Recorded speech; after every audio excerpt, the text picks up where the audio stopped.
Bloop, bloop, bloop, bloop. I should grab my notes. Later today, we have a Soyuz 2-1B rocket with frigate upper stage. It will be glorious. Oh my god. It will launch GLONASS-M satellite for the Russian Federation. I really hope you do that. Can you please do that?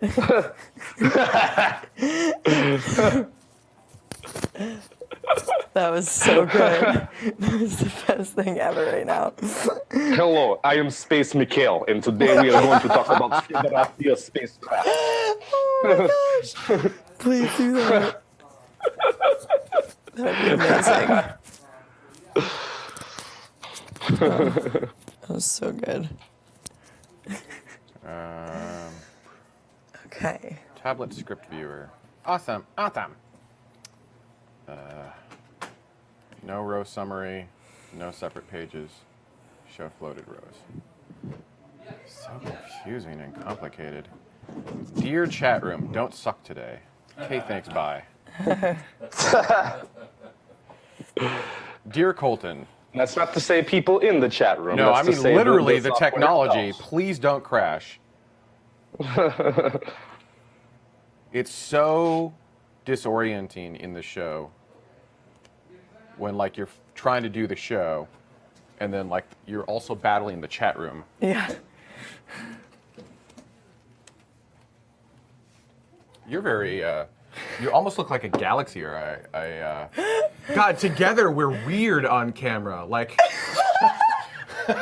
Oh my god. there's something I was wrong. gonna say, everyone has crazy colors. I'm on. Space Mike, Space Mike, you need to change your shirt, man. You need more flavor. You need something that's. It needs to be louder. Oh my Or gosh. something. What the heck? This looks like such a weird vacation. Like, Yeah, there's a little clip if you want to put it on your belt. oh my gosh. Welcome to Tomorrow Vacation.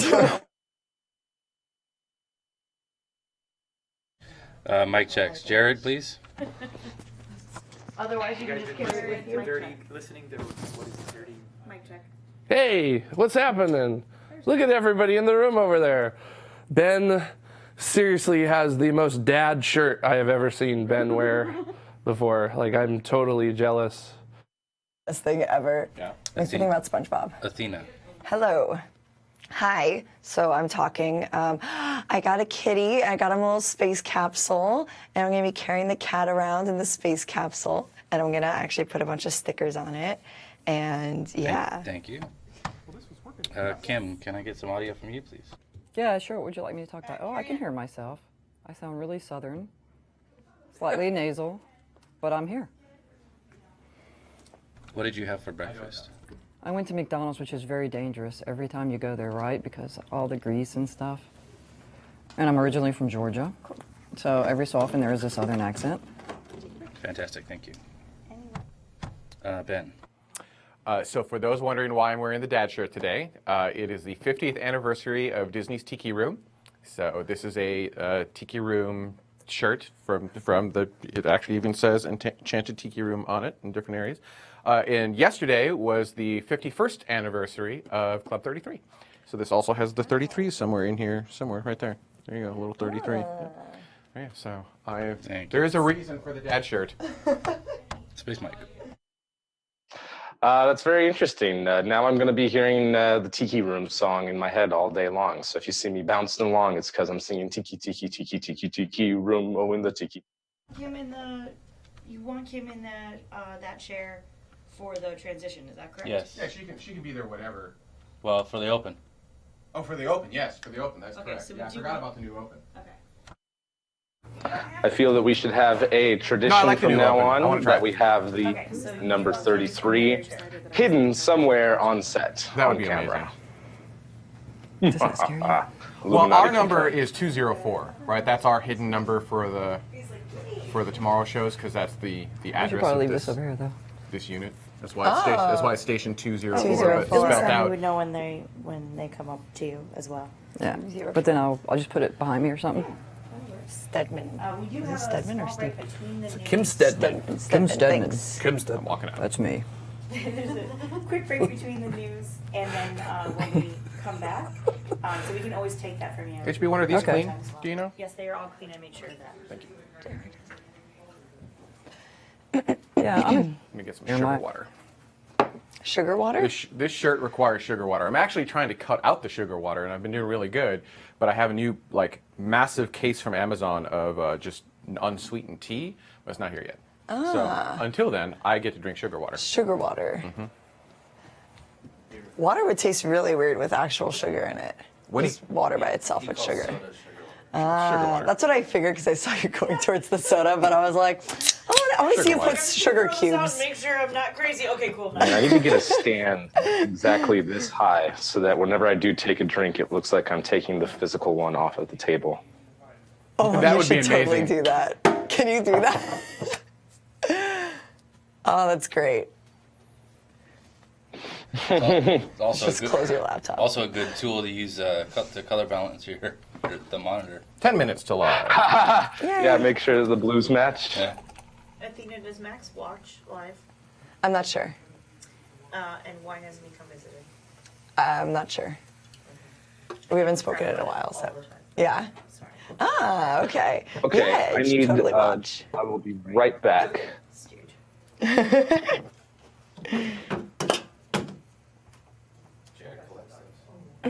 Not that one.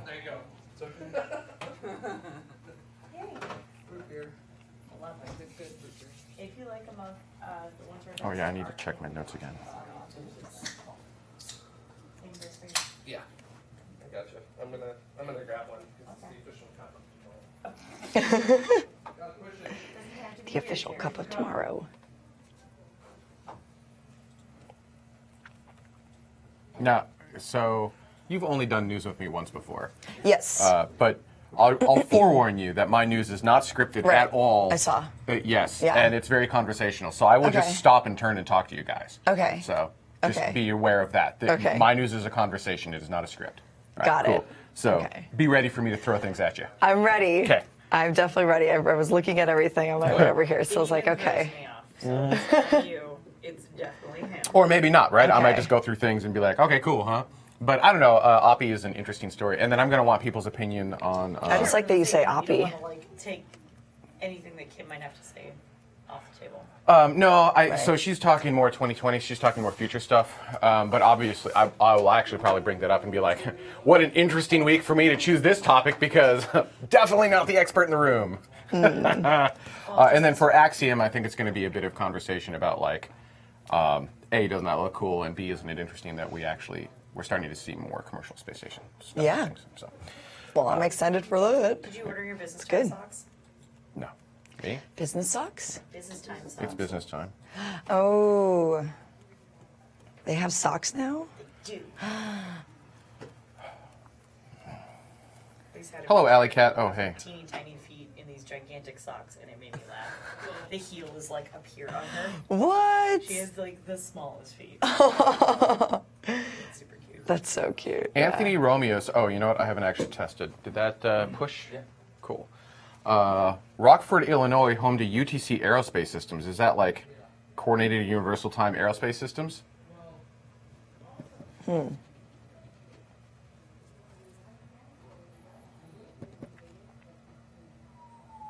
Johnny Spacer, I think, meant to say dig the shirt, Ben Credible, but is missing the R. I'll highlight that so others can see.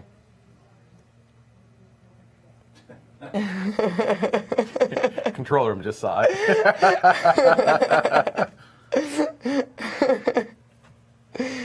Hoops. That's funny. Oh, you caught my note about we're doing the segment 2 toss where you're going to be like, where you're introducing segment 2. Segment 2. Oh, yes. interview? Yeah. As Yeah. far as the interview, yeah. So I would still be doing, right, I would do the Yep. escape I expect it to velocity. be awkward for a little. So internet, Yeah. we're updating how we do segment tosses. So our Capcom will always introduce each segment, and I expect it to be awkward no matter who Capcom is until we figure out how the hell that flow is actually going to work. So. I think it'll be good. So we're going to be going to the last one, and then we go to calendar break, comes back to me, blah, Yes, blah, but blah. Athena, you are and also sends the to queen Jared. of awkward. No, I am, I know. It's endearing. It's not bad. I'm just No. pointing out that. I'm gonna be, so I'm saying it now today, I'm gonna be not awkward at all, and let's see how it goes. I believe. We'll see. Why? You're the one wearing a tiki shirt. Okay. Oh, I'm the princess of awkward. If you had your crown, then yeah. It's my lucky tiara, my lucky launch tiara. Tiara, right. Yes, my lucky launch tiara does in fact sit next to me, and actually I will wear it. There are pictures at Company X. Oh gosh. In the middle of launch sequences with me wearing the tiara. Like in all of these views, and I'm like calling things out. I've got the headset on, I'm doing all my stuff, and I'm wearing this tiara. Oh yeah. I need to see these pictures. Yeah. Oh, that's good. I don't know that they can ever leave the building is the problem because it has like all of the control room stuff up there, and that would then have to pass through legal. But yes. Well, then I'll just have to go back into the building and then see the pictures. 5 minutes, everybody. Yay! I'm going to turn it down a little bit because I'm warm. Now watch it get bitterly cold. Yeah, the studio has Only two when you settings. walk in the room. Is that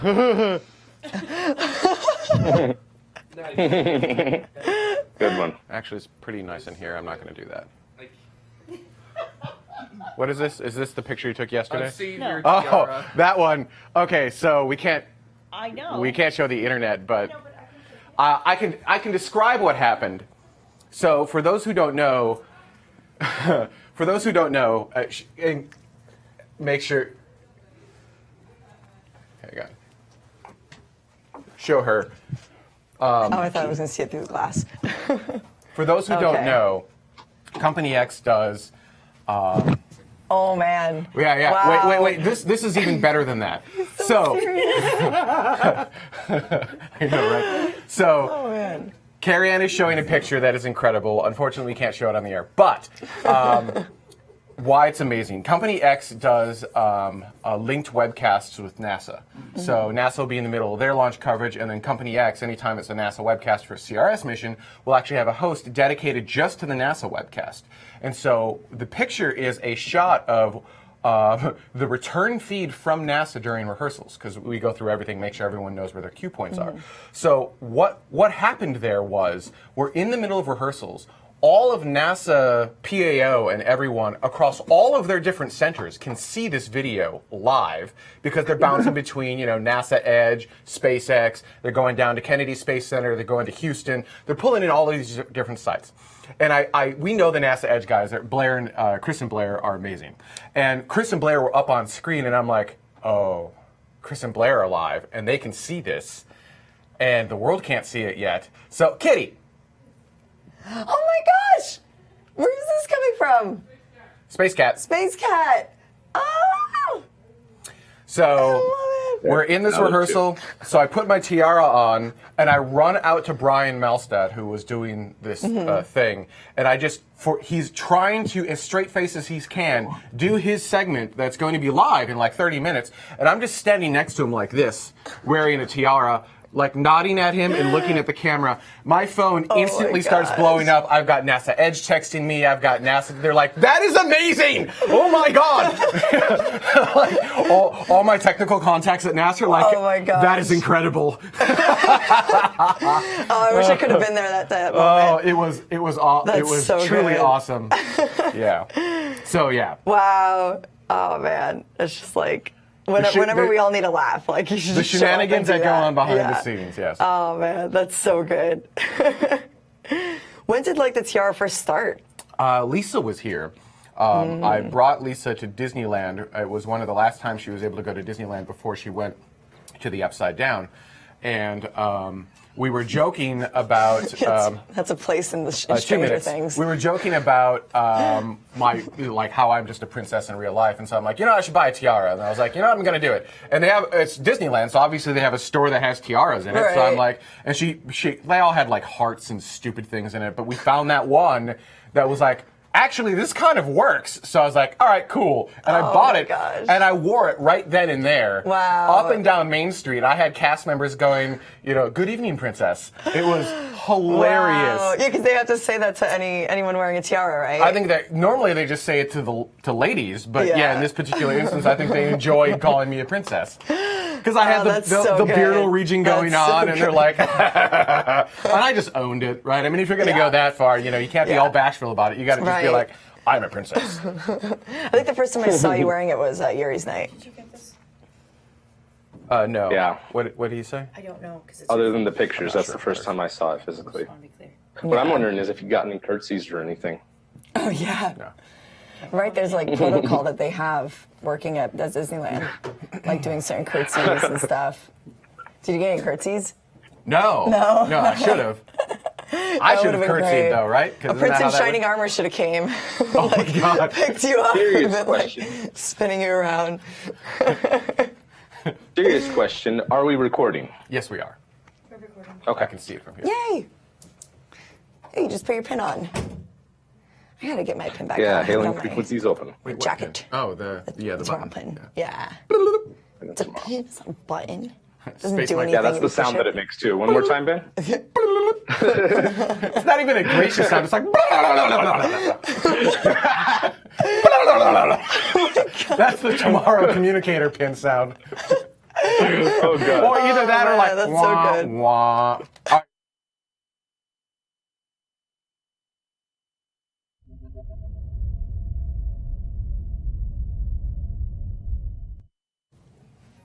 Hello, welcome to Tomorrow. I'm Athena, and the rest of our crew today is Ben, Mike, and Jared. Ben, what do we have first today? Well, today we're going to be talking about Oppie going into power saving mode. Oh no. Oh man. Mike? But don't worry, SpaceX is planning even more expansions at Kennedy Space Center to launch even more stuff into space. And then on the observation deck, Jared has an interview. Yes, I will be interviewing Kim Steadman in studio, a systems engineer from NASA's Jet Propulsion Laboratory. And then we all come back together to look at your comments and questions from last week's show. This is Tomorrow, Orbit 11.24. Good morning. How's everything up in the sky?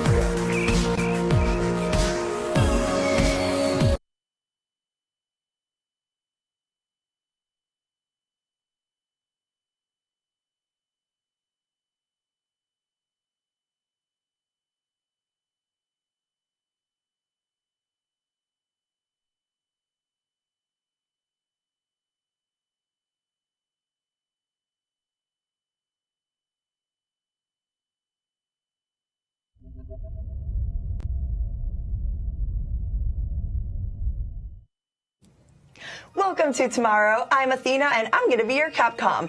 The rest of the crew today is Ben, Mike, and we have Jared. Ben, what do we have first in news? Well, today we're going to be talking about a dust storm putting Oppie into safe mode. And Mike? Oof. Don't worry, SpaceX is planning even more expansions at Kennedy Space Center.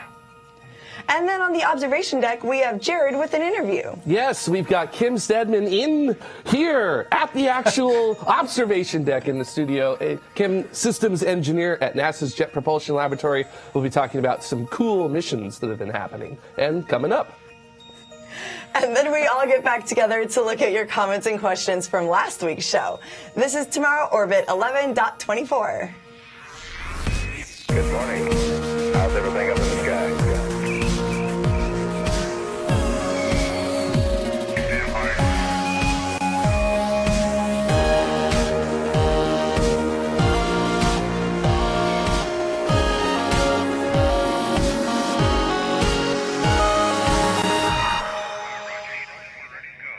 Now, before we jump right in, I want to give a huge thank you to our Escape Velocity citizens. These people, they contribute $10 per episode.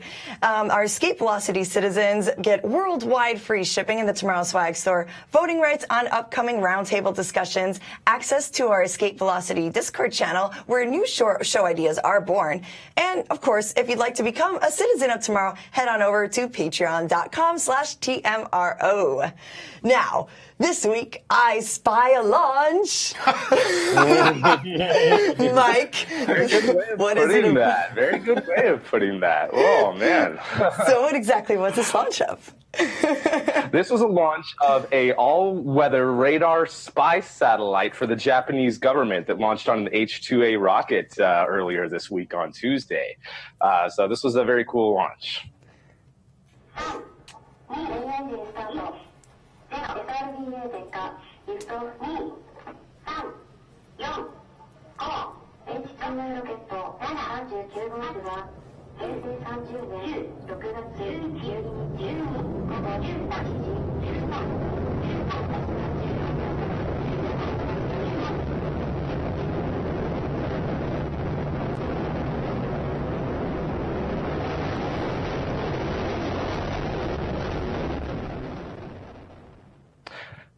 This H-2A launch occurred on Tuesday, June 12th at 4:20 Coordinated Universal Time from the Tanegashima Space Center in southern Japan, heading south over the Pacific Ocean with the aid of two solid strap-on rocket boosters. Now, the strap-on boosters burned out less than 2 minutes after liftoff, followed by the payload fairing jettison around 4 minutes into the mission. And then the first stage engine switched off approximately 6.5 minutes after launch, followed by the stage separation. The upper stage engine, burning a mixture of liquid hydrogen and liquid oxygen, ignited to place Japan's newest surveillance satellite into a polar orbit. Now, JAXA confirmed in a statement that the information-gathering satellite deployed as planned from the H-2A's upper stage. And JAXA and Mitsubishi Heavy Industries, the H-2A rocket prime contractor, did not provide a live webcast of Tuesday's launch. Japanese launch officials typically provide live video coverage of space launches, but not for missions carrying the country's spy satellites. Now, for this particular satellite, it's named the IGS Radar 6 satellite, and it carries a synthetic aperture radar imaging payload, which is capable of resolving objects on the ground day and night, regardless of weather conditions, so it can see through clouds. And with this, the spacecraft specifications, including its imaging performance, are kept secret by the Japanese government. We do know, though, that the IGS Radar 6 satellite is Japan's 7th radar reconnaissance satellite. The radar observers operate in tandem with the optical surveillance satellites, which offer better resolution, but only when they have clear skies overhead in order to do that.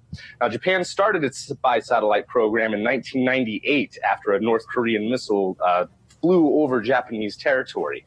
And with this launch, it marks the 39th launch of an H-2A rocket, the second H-2A launch of the year, and the 4th orbital launch for Japan overall this year. So congratulations to everyone who was involved with that. Either way, regardless of the payload, it was still cool to see that rocket footage. Yeah, that's awesome. There is a question in the chat. I'm wondering if you might know the answer to it. It comes from Vax Headroom. He says, I think it's technically in low power mode. Am I right? No, I think we're talking about, that's the OPI. So in the open, I said that opportunity was in safe mode. That's all right. So you want to transition over to OPI? Got it. Let's transition. Let's transition. So actually, something on Mars. One of the awesome things about having Kim right behind us is there were no more launches, right? That was the only launch, right? I think that was the only launch this week. Later on today, actually, there's going to be a launch of a Russian satellite, a GLONASS-M satellite, launching on a Soyuz 2-1B. However, because it's also a government payload, we probably won't see any live streams of that. If we will, it'll be through the Russian Defensive Ministry YouTube channel. Otherwise, they'll upload footage that we'll see, 30 seconds of the 5 different angles of launch, and that's all that they might upload after the fact. So, but that's going to be happening later today, so we'll definitely talk about that next week in detail. Yeah, awesome. Very cool. So now, to get into the news, talking about OPI. Yeah, let's get back to Vax Headroom's point, which is I think it's technically in low power mode, right? As opposed to what I said, safe mode. And I think safe mode is actually the wrong term to use because. All right. So for those who don't know, Opportunity has been on Mars for a very, very long time. It was a 90-day mission. It is currently 14 years into its 90-day mission. That's over 5,000 or Martian days. And that launched July 7th, 2003. Unfortunately, it has dropped out of contact with Earth after powering down everything but its master clock. And the image on the screen is why. There is a massive planet-wide dust storm happening right now. Now, OPI is basically for the most part, a solar-powered vehicle. And so when it can't see the sun to recharge its batteries, it can't work. And, I actually have the exact numbers in here. Let's see here. On May 30th, Opportunity's batteries were delivering 645 watt-hours of energy. 2 days later, those levels dropped nearly in half at 345 watt-hours. The very next day, they dropped to 133 watt-hours, and that forced mission manager to suspend science operations on June 8th. Then, 2 days after June 8th, so June 10th, the energy levels had dropped to just 22 watt hours. So on a nominal day, they're at 645 watt hours, and then by June 10th, they're at 22 watt hours. So yeah, you can kind of see again, basically the giant dust storm kicking up, and when that covers the photovoltaics or the solar panels on the rover, it prevents the batteries from being charged. It prevents energy generation from occurring, which means less things can actually operate. And that's not good. So it goes into a mode where basically the master clock is the only thing that's running. And every once in a while, the master clock says, hey, wake up. Tell me what the energy looks like. And if the energy looks good, then opportunity can kind of come out of that low energy mode. And if it doesn't, it goes back to sleep. And then it waits a little while longer. It keeps kind of going into that cycle of like, hey, can I do this? No, yes, no, yes, no, yes, no. If the low power levels drop far enough, that's to the point where even the master clock doesn't have enough power to continue to tick, the rover is simply going to remain asleep until the sky is clear. So basically at this point, there's no energy on opportunity. The master clock basically has to stop. There's no power to run it. So it's going to shut down. But then once the sun comes back out, the solar panels can recharge those batteries. The system will actually wake itself back up. It'll wake up the flight computer, and then it's going to call home. So Kim will actually probably have to talk about what happens from that moment forward if it gets that far.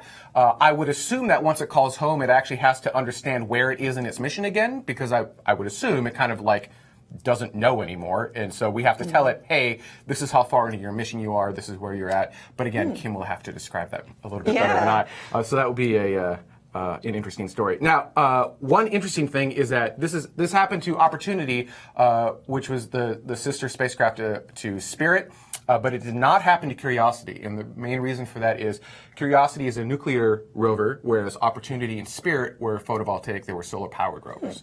So when you need the sun to operate, then you need to be able to see the sun.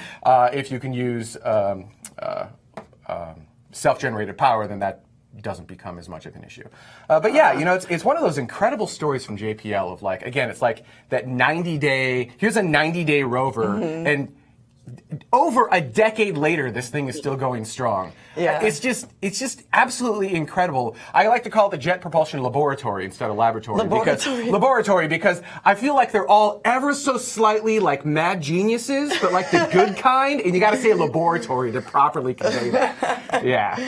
Oh, that's really great. Well, I know that we were going to talk a little bit more later with Kim, but if you happen to know the answer to this from GC Astro Outreach, they ask, what do you think the chances are of ALPI coming back out of sleep mode after the storm subsided, considering it needs the solar panels to recharge, and they'll probably be covered in the thick dust? That's assuming they're covered in. So that's kind of what happened to Spirit, right? So Spirit got stuck and the panels were in a non-optimal angle, and I believe they slowly got coated and then basically came down.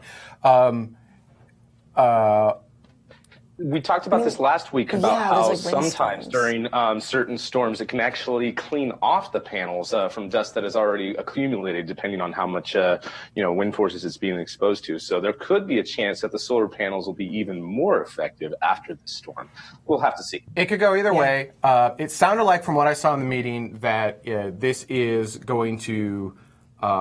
They are highly optimistic of it coming out of sleep mode. So there's always a little bit of concern, but I got the impression that we're pretty optimistic that this will be a temporary thing, and we think it'll come back out. Well, Jared actually says that Kim says that they won't be covered in thick dust. They just have heavy dust on the rovers, and they've gotten 300 watts. We just need to have Kim in the studio ready to go. Yeah, I'm like, this is great. This is awesome. Real time there. So there you go. So awesome, very cool. That's what's happening on Mars right now. But to get back into Earth, then, what exactly is going on here is that SpaceX is planning new facilities. Is it, Mike, at Kennedy Space Center? Tell us a little bit about that. Yeah, they put forward a proposal, and there's been an environmental assessment to accommodate all the growing launch operations. SpaceX has proposed a pretty substantial increase in the different facilities that they would use there, and at NASA's Kennedy Space Center to be able to accommodate all the different launches of the Falcon 9s and Falcon Heavies over the coming years. Some of the places that they're going to have, they're going to have a landing and launch control center, a processing and storage facility for its boosters, and possibly even a rocket garden. SpaceX estimates that there may be up to 10 events per year for the Falcon Heavy launch and up to 63 landings, 54 of the Falcon 9 single-core landings and 9 Falcon Heavy triple-core landings. All of those at the current landing site or on the SpaceX drone ship, according to the environmental assessment. But something else that's really interesting is there's going to be an airport-like viewing tower that's standing up to 30 stories tall, which is kind of the centerpiece of SpaceX's planned refurbishment of their new operations space proposed for this vacant land that's at KSC. The new facility is actually going to be a few miles south of the iconic vehicle assembly building, and it's going to be located near Roberts Road, just west of the main north-south roadway through the Space Center, and just north of the Visitors Center on the proposed 67-acre site.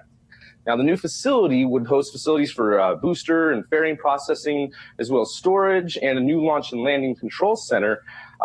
And with the rocket garden, it would potentially display flown space vehicles.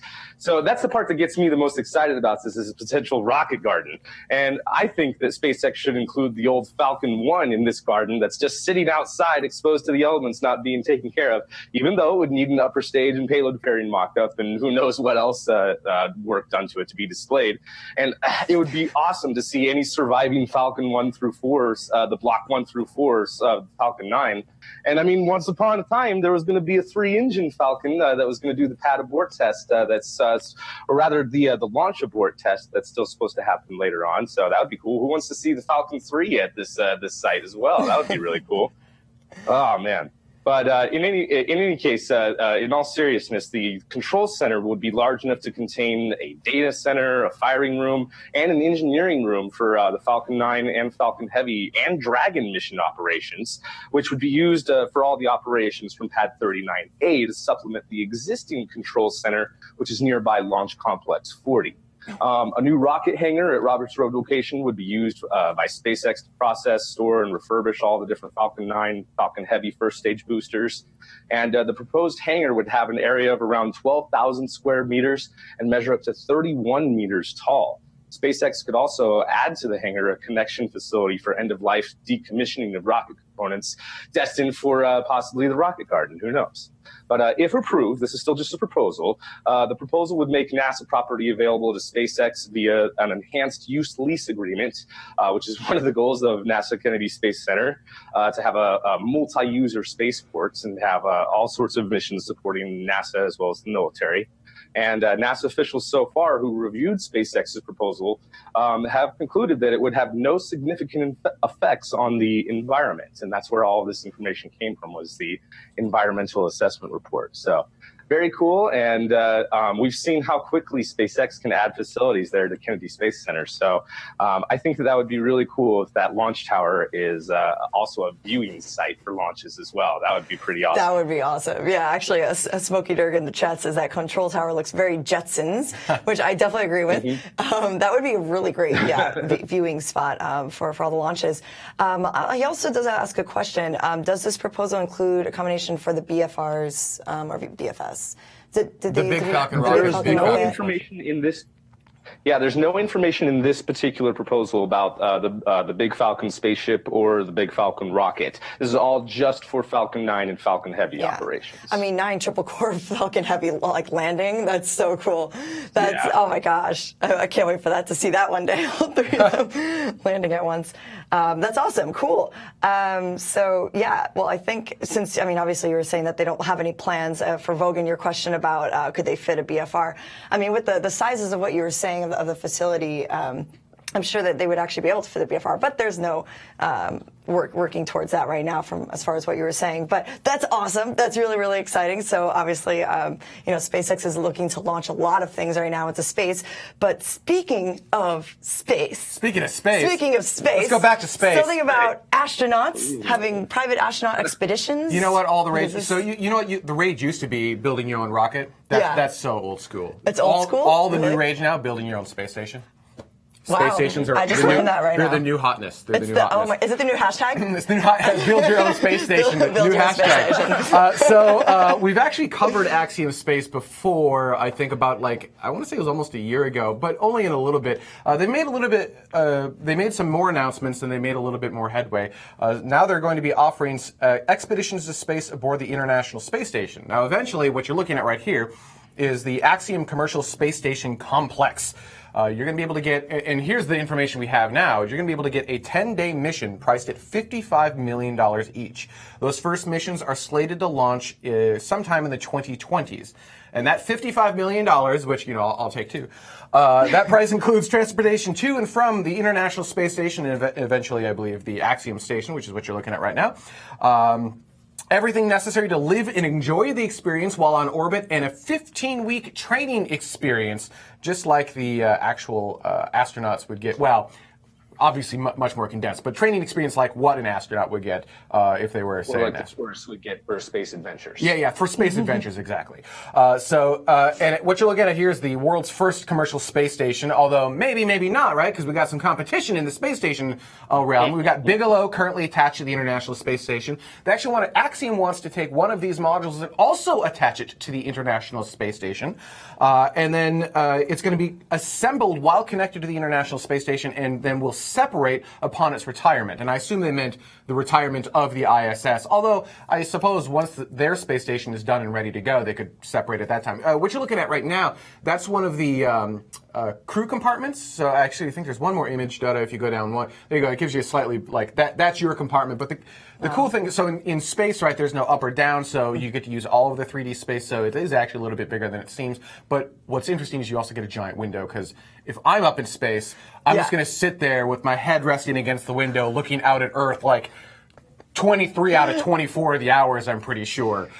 So we've got, now let's see here, we've got Bigelow Aerospace, now we have Axiom, and forgive me, I have forgotten the one that we just brought on the show. Yeah, Orion Span, we Orion got on the Span. show not long ago. Yep. Then there's also the Ixion concept from NanoRacks and ULA to have the wet workshop reconverting Centaur upper stages into habitation modules. So there's that concept too. Space stations are all the new hotness. They're all new rage right now. The thing about this one is they've got the people behind it, right? So they have former mission managers of the ISS actually working this project, so they actually really know what they're doing from a technology standpoint and from a engineering-based standpoint. I think the only thing up in the air right now is, will they be able to fund it? Because space is expensive, right? Yeah. So if they can get the funding necessary, that's a really cool image of their version of the cupola.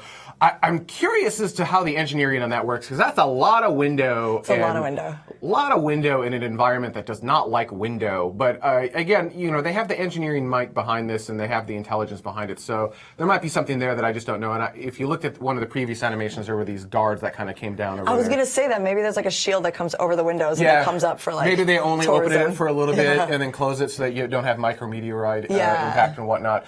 This is interesting, and I think it's really cool that now not only do we have a bunch of launchers coming on the market, you've got SpaceX, Blue Origin, Rocket Lab is about to launch. They just made an announcement that they're going to be launching again soon. And we've got others that are kind of in the wings. I forgot the last count, but it's over 30 new space companies making launchers. Wow. It's a large number of people making launchers. So that's really cool. But now that we've got the launcher scene starting to come on the market, we're starting to see a shift over towards, now that we can get to space, what do we put into space? And we're starting to see space stations as that next step. So we've got space stations, and then we also have companies like Deep Space Industries and Planetary Resources that'll be mining objects in space. So you can start to see this new space economy be born right before our eyes. It takes longer than you want. I mean, of course. But it's really, really quite cool. Yeah, and I like that you say space economy, because that just dawned on me. I was like, oh yeah, wait a second. That's now going to be really starting the whole next level of what we have here on Earth as economy. And think about it. What's the space currency going to be like? I think that's going to be really interesting. But that will come much, much later. But yeah, when you start mining, like you're saying, mining asteroids and everything like that, that's going to have a dollar sign on it. So it's just interesting. But of course, we like to not think so so much like that, but more of the science behind it and the beauty of the exploration.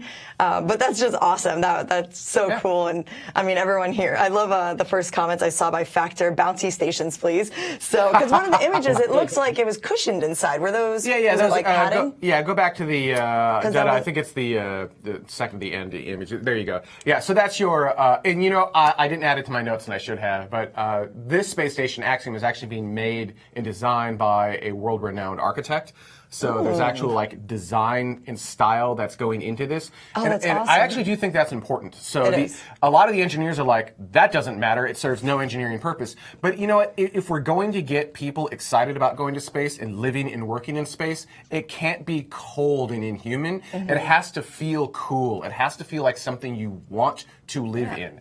Now, you might look at this and go, I don't want to live in that, but that's just part of the experience. And you know, notice it uses warm colors. It doesn't use the really cold stuff. And then it is kind of bouncy, so you can do like, it looks kind of like fun, like something that you kind of want to be there. And then like the cupola, again, it looks like fun. Yeah. They just make it look fun and cool and exciting. Yeah, it's like Instagrammable, so Instagram. do it for the gram. That's the important thing. That's the takeaway of the space station. Can I gram it? The future, yeah. The future is the can I kids. gram from space? That's what we're coming up with. Build your own space station. But yeah, well, that's awesome. If I can go off on just one more tangent on this too, there's the whole NASA Next Steps program, which is contracting out some bigger companies like Lockheed Martin, Boeing, Bigelow included, and now NGIS, the Northrop Grumman Innovation Systems, to have habitats for like the lunar station and eventually habitats for large Martian spacecraft when humans start making trips to Mars. So stuff like this that not only is functional, like is great with the aesthetics as long as it works, you know, but having something that's functional and pleasing and comfortable is something that we very much need in the future. So I think that this is one of those steps of having these space stations, because those same type of habitats is what we're going to use for the first missions to Mars. And I think this might be an interesting roundtable in the future. Which is more important, the comfort and the aesthetics, or the engineering, like the usefulness of it, if that makes sense. And I think most engineers would be, well, obviously it has to be useful. They'd be like, it needs to be useful. But if it's useful and no one wants to go onto it, what's its purpose anymore? So there is something to be said for the design and the aesthetics, even if it serves no function, and even if it takes away from function and adds certain weight but makes it more desirable, maybe that is something that we need to be looking at. Right, because there could be consideration too, is when you're, I know. I'm sorry, continue. No, it's okay. We'll do that in a roundtable. But a big consideration too is like the journey getting there. So many people are concerned about how cramped it is. A lot of times it is uncomfortable. So when you arrive to a space station, you do want it to be as comfortable as possible. So I think that that's a really good way to really like convince future consumers and buyers who are going to be purchasing these tickets to go to be like, it's a little uncomfortable for like the 10 hours, however long it is, or maybe like 4 hours or 18 months, wherever it is you're really going. And then once you get there, this is what you're going to have on the other side. It's okay. So but anyway, well, that's a great conversation. We're going to do a quick calendar break, and when we come back, Jared is going to be interviewing Kim Steadman from JPL. Stay tuned. Look into her face, determination in her eyes. She won't give up or quit or fall for little fashion lies. Filled with awesome expectation, this girl's a fascination, and nothing in her way will keep her from her destination. 'Cause she's fire walking, she's fire walking. When it's hot, she keeps on moving, through the heat keeps on improving. Yeah, she's fire walking, she's fire walking to be free.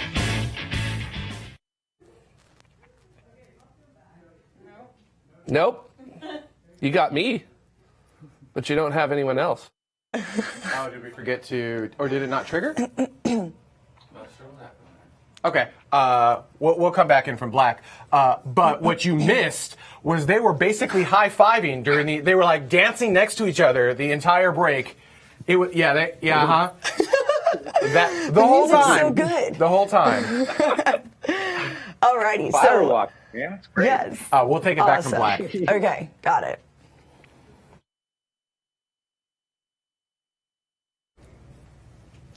Welcome back. Before we get into our interview, we want to thank our Escape Velocity citizens. And we also want to acknowledge our orbital citizens. And these citizens contribute $5 per episode or $15 per month. And if you guys would like to become a citizen of tomorrow, head on over to patreon.com/TMRO. And now, Jared is with Kim Steadman. Yes, and I'm so excited because our guest this week is Kim Steadman, a systems engineer at NASA's Jet Propulsion Laboratory. Welcome to the observation deck here at Station 204.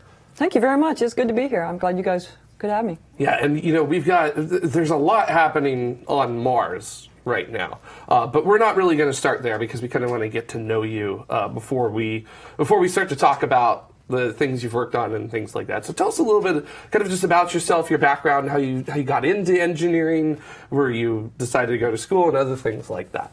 Okay, I grew up in Georgia, and if you want to be an engineer, and I always seemed to want to be an engineer since I was a small child. I was always interested in the space program and would read everything I could get my hands on, watch everything, and so I wanted to be an engineer, and I didn't want to be an astronaut because that seemed kind of dangerous, and so and I was almost legally blind, and so I didn't meet the criteria to be an astronaut. So I thought, well, if I can't be an astronaut, and I could be an aerospace engineer, and so I went to Georgia Tech, and I got my undergraduate and master's degree at Georgia Tech, and then I sent an email to Donna Shirley, who was working on the Mars Pathfinder project, and I said, hey, you don't know me, but I would really like to come to JPL and work and be an engineer, and a miracle occurred, and they actually called me and wanted me to come out to California and interview, and they hired me, and I've been there for 20 years now. Excellent.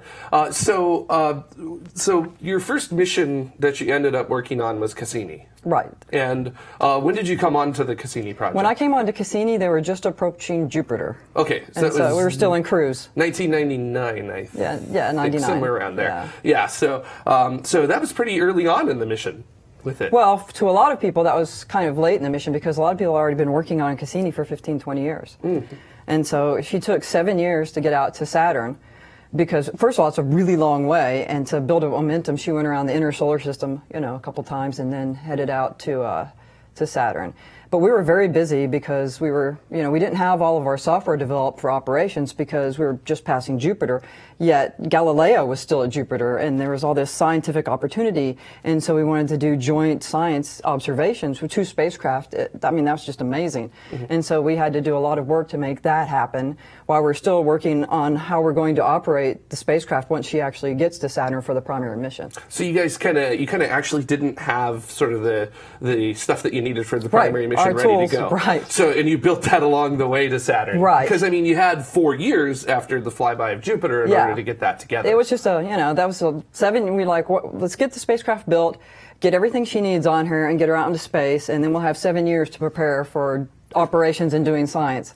But, scientists, there's scientific opportunities every day, and so they really wanted to do science on the way. And we had to just, like you do at JPL, you just make it happen. Yeah. And figure it out. I was going to say, Ben was kind of talking about that earlier, which is JPL's kind of where the impossible actually happens. That's kind of the cool thing about JPL. During cruise, is there anything you're doing besides building the operations when you're on your way? Well, we're building the operations, how we're going to operate it, and we actually started doing, because we knew what our trajectory was going to look like. We knew what the 4-year tour was going to look like at some point, and so we just started integrating some science and trying to decide how what we were going to do once we got there. And of course, one of the first things we had planned on doing was dropping the Huygens probe. But then Lisa talked about it Lisa Tadji, when she was here, about there was a problem that the Doppler shift was bigger than had been anticipated, and so we actually had to carry the probe for a few more journeys around Saturn before we let it go and sent it on to Titan. Interesting. So what was your role during the Cassini mission? Did you have one role during it, or did it kind of evolve? Yeah, I was there for 14 years. So when I first started, I was what they call a mission planner. And so you deal with anything that affects several groups. Like we had the science office, we had the engineering office, and if something was cross-cutting across all of those, then it fell under the purview of mission planning. Okay, so you're kind of like the referee. Well, kind of the referee that doesn't want to die. So yeah, and then you also develop the mission plan, which everybody can go and read, that tells you exactly during the different phases of the missions what we're going to be doing. It gives guidelines and constraints about operations and things like that. And one of the things that we worked on in mission planning was the dust. There's going to be a lot of dust in the Saturnian system, and so when was it safe for our instruments to fly through this dust, and would we need to do anything extra to protect our spacecraft? And so that's one of the things we did. Interesting. So what was the arrival at Saturn like?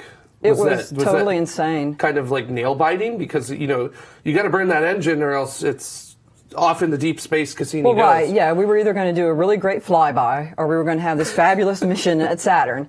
And what we had, it was a critical sequence, so it was on board the spacecraft days before it executed. And so you're sitting there and you have all this energy, you have all this nervous energy, you're excited because you've been working so long and now you're finally going to get your science. And you can do nothing but just sit there and wait. And it was like over a 90-minute engine burn to slow the spacecraft down enough so she was captured in Saturn's orbit.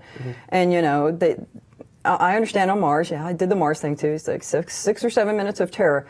But this was like 90 minutes, and you're like, oh, yay, the engine started, because you're watching the Doppler plot. You don't have the little graph of the thing bouncing on Mars. You're just watching oh, look, engine fired. Now we just have to see when it's going to cut off. So then you go have some food, and then you wait, and you wait, and you wait, and then at the end, when the engine cuts off, you're there. Excellent. It was very exciting. I mean, there's just no way to say how exciting that was. It was probably the most exciting day I've ever had at JPL. And you stayed on after orbit insertion. Oh, yeah. You continued to work on the program. Oh, yeah, for a long time. We were already in the extended mission when I left.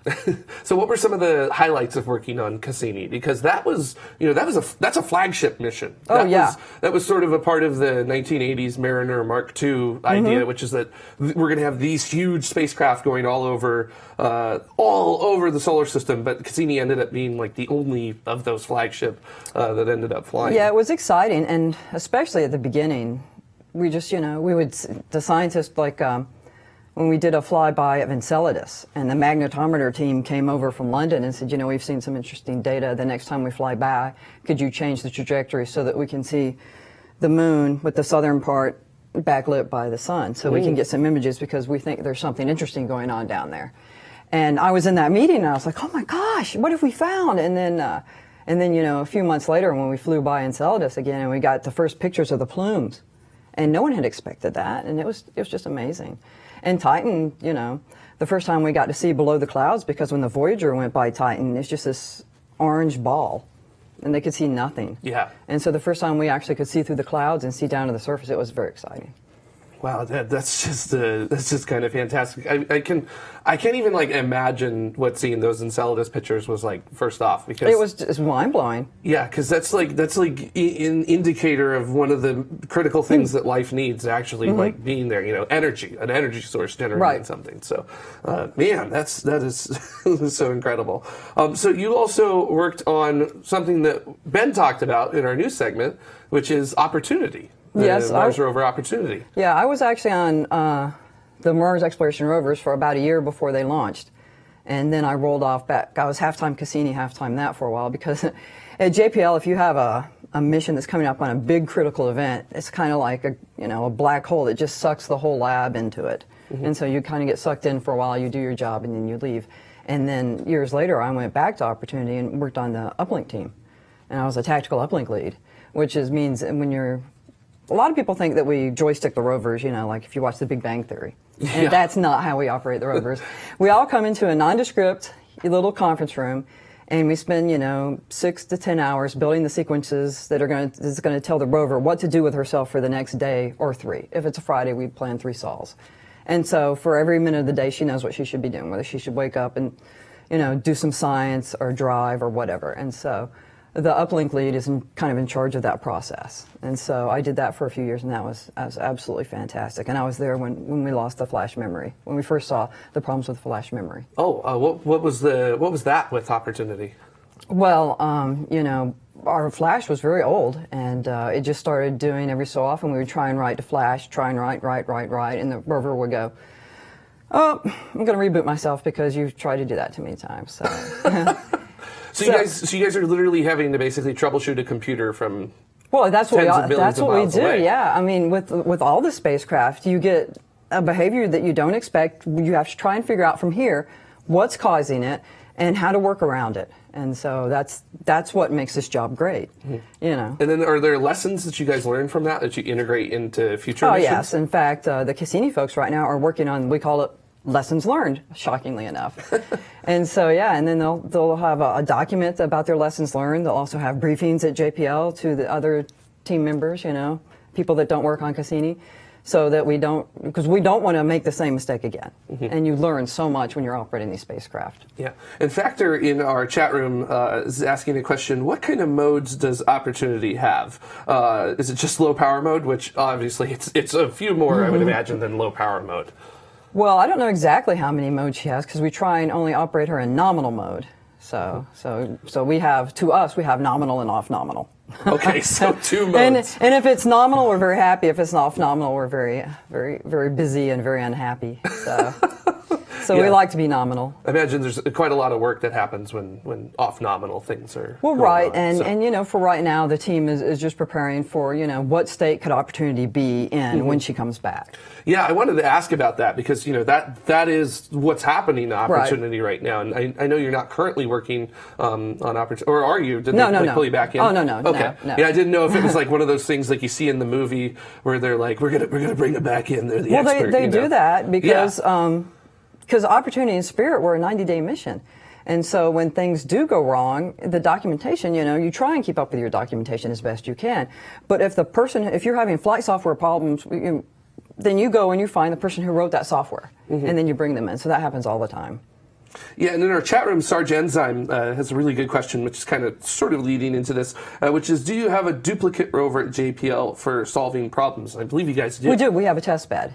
She's not an exact duplicate, but she is a test bed. Yeah. And so a lot of stuff, they would go down to the test bed to test it before they ended up the rover. Same thing with Curiosity. Yeah, and it's like a full scale, same mechanics and everything kind of test bed. Yeah. Same weights as well, like you would have on Mars, or a little bit different? Some stuff's missing, so it's not the exact, but it's as close as we can get it. And you guys use that do you guys use that for troubleshooting, or do you also use it for like, hey, let's find what the limit can be for the vehicle? No, we try not to do that. Okay. Because once you you only know you reach your limit when you break things, and we try not to break things. Yeah, even on Earth. I mean, I would imagine on Mars you're trying not to break things. Well, when you're building stuff and testing, then you do some of that, right? Yeah. But once you have your test bed rover, you don't want to break it. Because, the parts on the test bed rover, she's rather ancient too. She's, getting on in years. And so, trying to get the parts to fix her would be bad. Would be difficult. So it might also, I guess there's not only no spares on Mars, there's no spares on Earth as well. Well, we do have some. Okay. But not for everything. So Gotcha. for Curiosity and for Opportunity, you don't want to break the arm. Yeah, and to kind of piggyback on a question, Travis Neal from our YouTube chat room sort of wants to ask, how long can Opportunity go without power until it can't come back? It's a temperature question, not a duration question. Right now, we're very lucky that it's summer on Mars, and so it's warmer than normal. And so the trick with Opportunity is what everyone's worried about is how cold her electronics will get. If they get too cold, then they'll fail, and then she won't wake back up. But if they don't, she could go for quite a while. Yeah, but there's heaters on board. Right. But that draws power. Right. So, and I was also reading somewhere that there's instruments on board that you could just leave on, and they'll generate heat as well. But that also draws power. That's a problem. So there's like a real delicate balancing act that you have to go with, making sure to keep Opportunity alive. Right. And there's a brilliant woman that works at JPL named Jennifer Herman, and she is in charge. She's the power engineer on Opportunity, and she works on Curiosity too. And she tells everybody what the rover needs to survive. So she's kind of calling the shots right now. From the power point of view, she is. She gives her recommendations, and then of course the managers decide. Gotcha. So what would be or what is happening at JPL right now? If you do know, is there are all of the teams sort of coming together and sitting down every day? Are they like Apollo 13ing it, or they're like 24/7 on call with that? No, not quite. They were coming in because when we didn't know what mode she was in, if she's in the safe mode, then she would wake up every so often for what we call system fault protection windows. And that's so you know at what time she's going to wake up, and you try and send her a command. And so I think that they're still sending her a command that says, please send us a beep. But other than that, they're just going through their procedures of what to do when she wakes up. Yeah, and we've got a question. There are so many questions from our chat room. about power, so I'm just going to try to consolidate them as best I can here, which there's one from Sir Game-A-Lot that says, can the wings be lifted up so that they can catch less dust in the storm? I think they're talking about the solar panels, because they had to actually unfold back, and I don't know if there's another motor to go backwards. No, we can't move those. And you know, it's not right now, it's not the dust on the solar panels that we worry about, it's the dust in the air. Because there's so much dust in the air that no sunlight is getting to opportunity. And so, yes, she will probably be a little dustier than she was before, but that's not our main concern. Our main concern is the storm clearing so that there will be enough sun hitting opportunity so that she can get enough power to wake back up. Yeah, and AD from our YouTube chat is asking, why isn't there a system to clear dust from solar panels? Because I mean, it is one of those things that, like, oh, this is such a simple idea, but it's significantly more complicated. Well, right, because if you're, you know, the deck of opportunity, you've seen pictures of it. It's not completely just blank. It's not just the solar panels that are there. There's other things, and she was sent there to do science, not to clean herself off. And she was, you know, sent for a 90-day mission. So that's just not something that was ever considered, because that would be very difficult, and it would add more mass. Yeah, and Tarantula in our chat room is asking, how does the current dust event, or the current dust storm that's occurring on Mars, compare to the circumstances that put Spirit out of commission? Well, a dust storm didn't get Spirit. She got stuck, and winter came before she could get unstuck, and that's how she lost her power, because it just got too cold, and she wasn't in a good enough tilt, and it just, you know. Yeah. It's just not the same thing. Now, what was it, 2000, oh gosh, someone's going to be very angry at me, 2007, when we had the last dust storm and opportunity did go to sleep? Yeah. So back then, the tau, which is the measure of the opacity of the atmosphere, was at like 5.5. And the higher you get, the less sunlight you see. And so usually on a nominal day, she's around 0.7, maybe 1. Curiosity, I think, is at 2.5 right now. And back in that storm, I think the highest they saw was 5.5 on a tau. And this time they've seen like 10.8. So there's just no comparison. It's huge. Yeah, I was reading somewhere that even going back to Viking data, they saw 9. They saw a tau of 9. This is like the most significant event we've seen. Since we've had assets on Mars that were working, this is the worst that we've ever seen. Yeah, and holy moly, and as far as I understand, it's getting bigger too. Yes, it's spreading. Yeah. So because on Curiosity, because we're kind of on the other side of Mars, and so we've been watching, because we take pictures off in the distance, and then we compare them, and you can really see the pictures coming from Curiosity now. You can just see the dust in the air, and also we've noticed we have no shadow. Yeah. Because enough of the sun's blocked that now in the afternoon we have no shadow. Yeah, that's intense. Well, it's pretty weird to look at when you look at a picture on the right side that was taken 2 days ago, and the one on the left side taken about the same time of day, and we haven't moved because we've been drilling, and there's just suddenly no shadow, and you're like, well, that's weird. Yeah, that's not good. And Curiosity's not going to be particularly affected by the dust storm. No, not power-wise at all. So, yeah, I was hearing that the optics on Curiosity may actually be affected by the dust storm. We worry about that, and so like we have the Mars hand lens imager that actually has a dust cover on her. And so in this kind of situation, if it gets bad enough, we just would not open that dust cover. And then for the mass cam, you worry about that too. Yeah.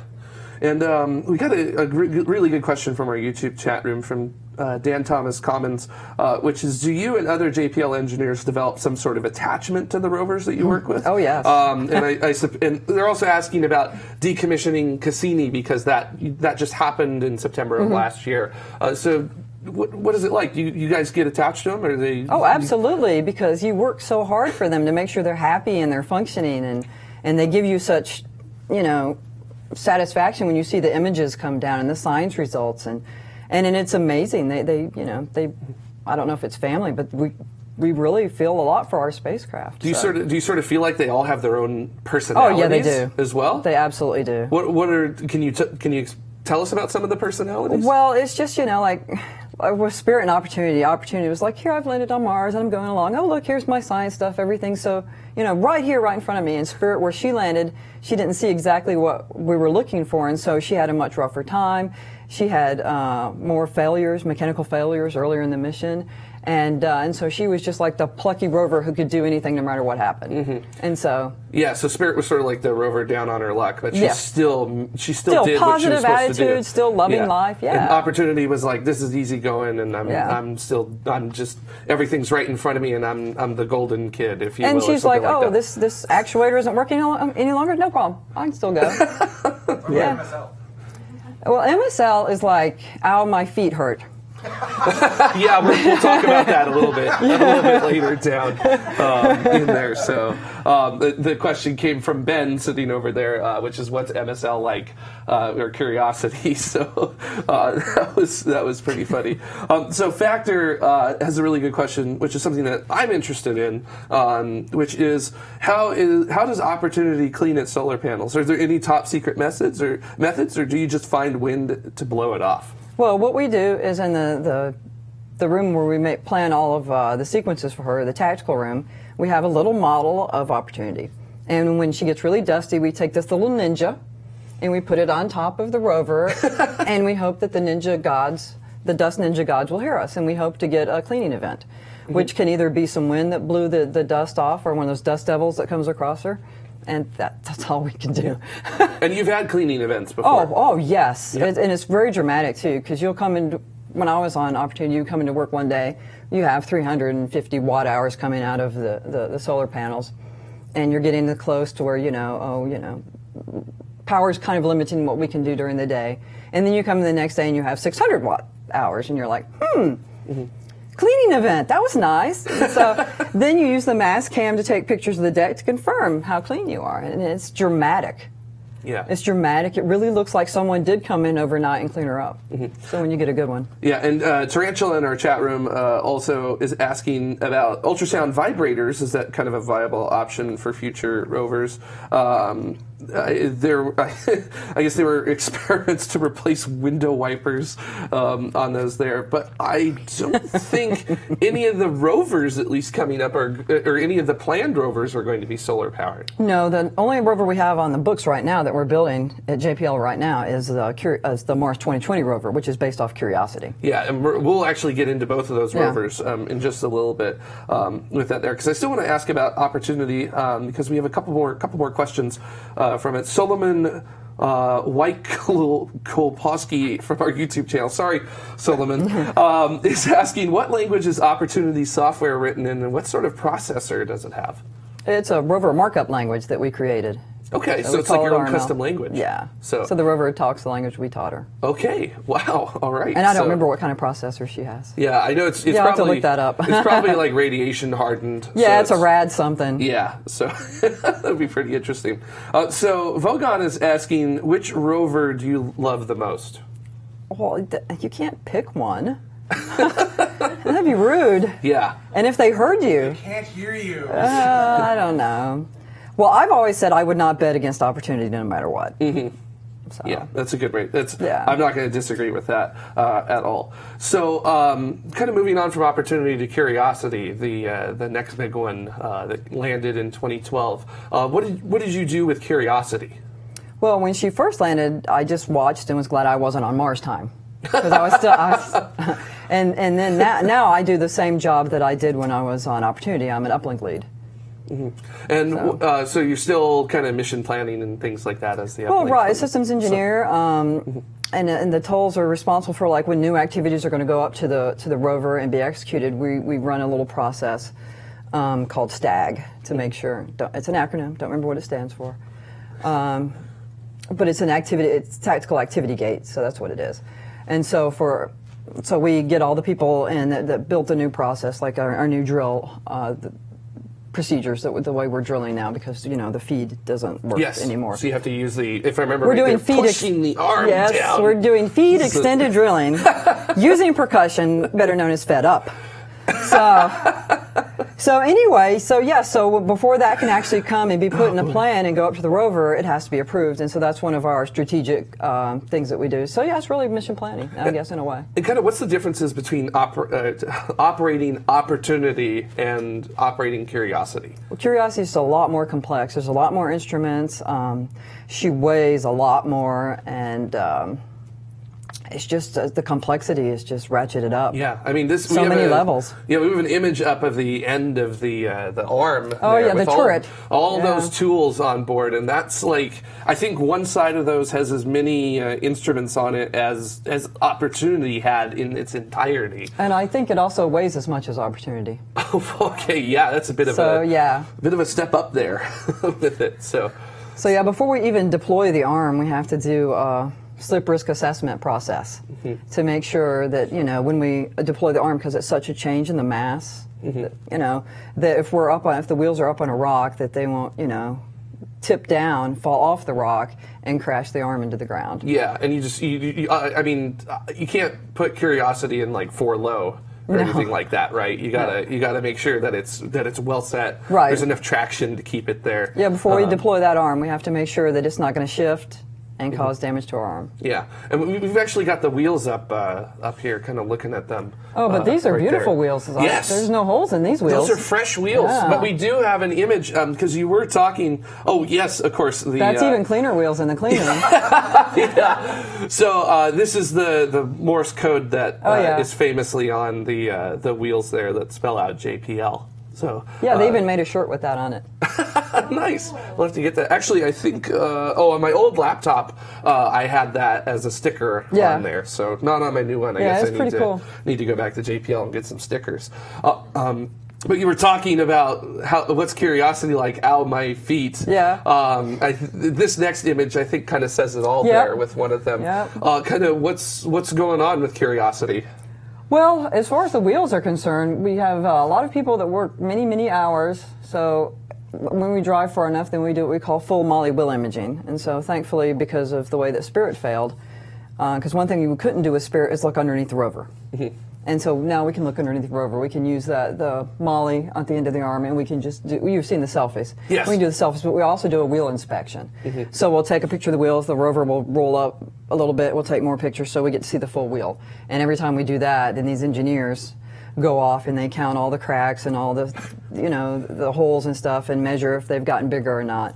And then we just drive a lot more careful. Yeah. We really pick and choose our drive path, well, the rover planners do, and they make sure that we're not, not only for safety, but for wheel wear.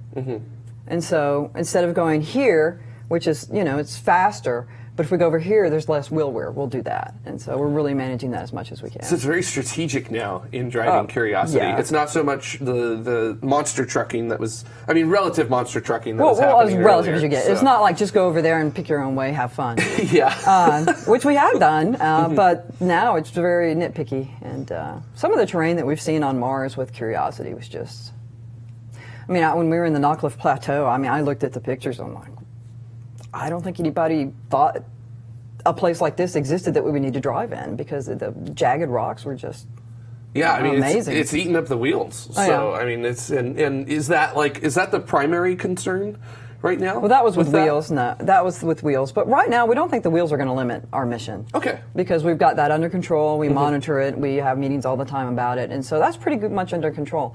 And then the next thing that hit us was the failure of the feed mechanism on the drill.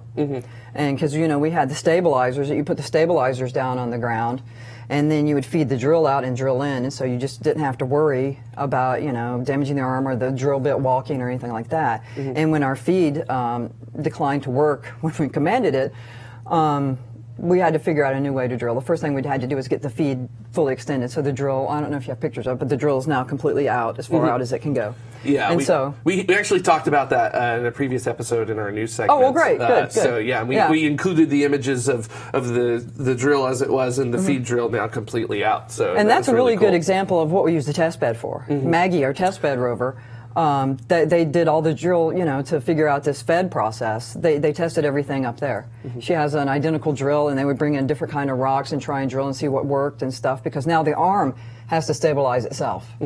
And so they had to figure out how to do that. So Destructor 1 has a really good question, which is, do the limitations and cautions imposed by the environment and the delicacy of the rovers, does that ever frustrate you? Mars is hard.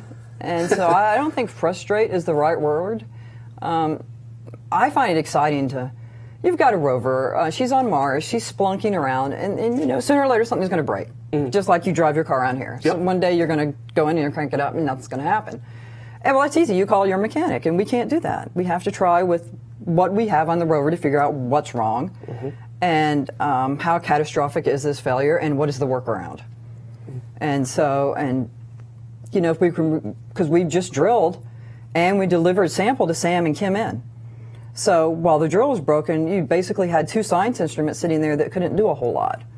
And so now that we can drill and deliver sample to them, well, we're back in business. Yeah, and Curiosity's delivering samples, going with it. So absolutely. So Donna has a question, which is, what are the different usage cases for using which test rover? You have Scarecrow as well for what? And I believe that's Scarecrow was a. She's a mobility test bed. Yes. So what are the different test beds, and what do you use each specific test bed for? Well, gosh, we have a test bed that's just computers, and so if you can test it there, that's what you do. And if you actually need to do the rover, then we'll go to Maggie. But for some of the mobility, you'll use Scarecrow. But we don't use Scarecrow as much. What we've done for 2020, they have new wheels, because the problem with Curiosity that everybody knows about is the wheels. So now we have new wheels. Well, to test those wheels, they just set up a test bed and put an arm out there with a wheel and just ran it in a circle for like months over all these obstacles to make sure that it wouldn't be an issue. Gotcha. And so when we know what we need to test, then we'll decide where to test it. And it also depends on what fidelity you need, because we can run simulated flight software from our computers. And if that's all we're worried about, we just sit in our computer and do it. And then we go to the bigger test bed that's not actually the rover and run get higher fidelity. And then if we actually want to move or see how the instruments respond while we're moving the arm or anything like that, or if we need to drill, then we'll go to Maggie. Gotcha. And Henny's Vorwerp from Twitch is asking, is there a dedicated MacGyver group that handles unique situations that unexpectedly occurred, like the drill problem? So you guys have like a group of people that are like they can make a lockpick out of just things they have laying around on their No, that would be kind of nice. No, but so different groups, like we have the engineering office, and they own all the engineering hardware on Curiosity. And so if we have a problem that's an engineering problem, like with the data processing system on there or the computer or anything, then they work on that. And it's just the people that do the regular operation of the rover. And for the drill, anything that moves, if it's on the arm or it's a mobility thing, that's the rover planner group. And so they're the ones that have been working that. They do bring in specialists, people who help design the arm, people who design the drill, people who have done some of the flight software. They'll bring them in to consult or even help on the problem.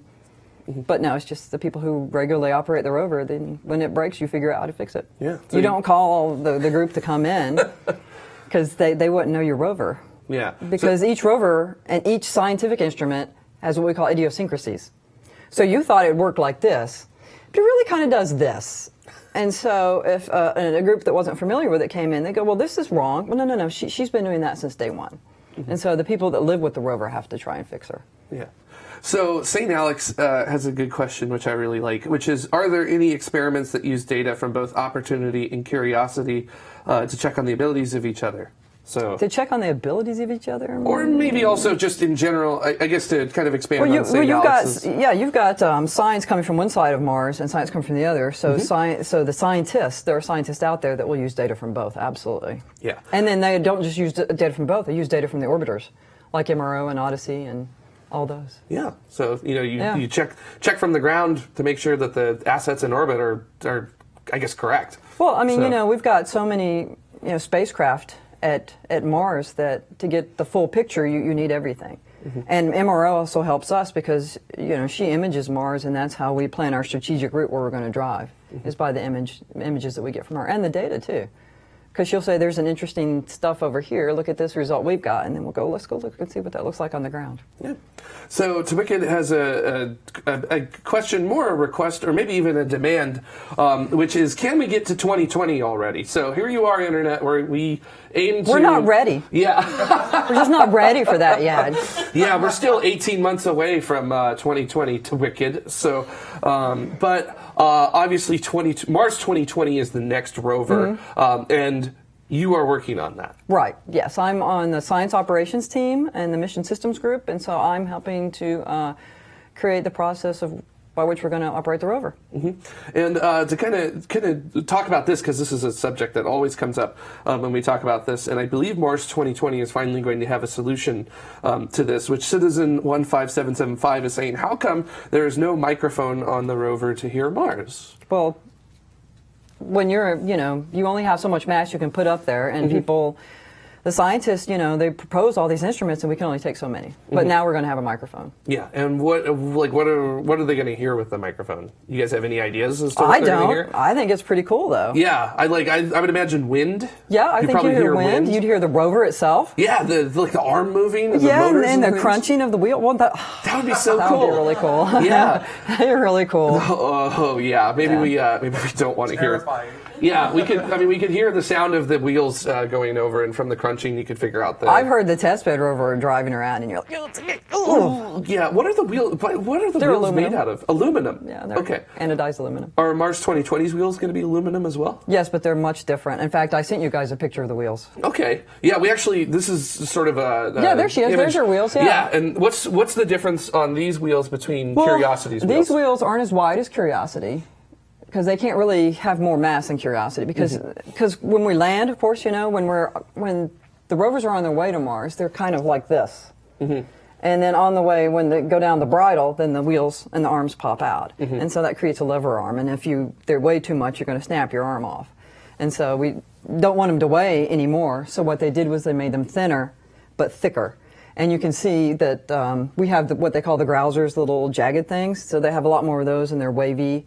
And so they spent a lot of time and a lot of, effort to make sure that these wheels would be able to drive wherever we landed. Yeah. And Hanny Zwerwerp from Twitch asks, how do you plan out the design of a new planetary rover? How many stakeholders are involved in that? Like, oh my gosh. Like, what's it like trying to figure out what you're going to do on Mars? Well, first you have to. You have the rover, and so the proposal for Mars 2020 was that it would, rely on MSL design as much as it could, the Curiosity rover. And so there's a lot of things you wouldn't have to reinvent. You wouldn't have to design a rover from scratch.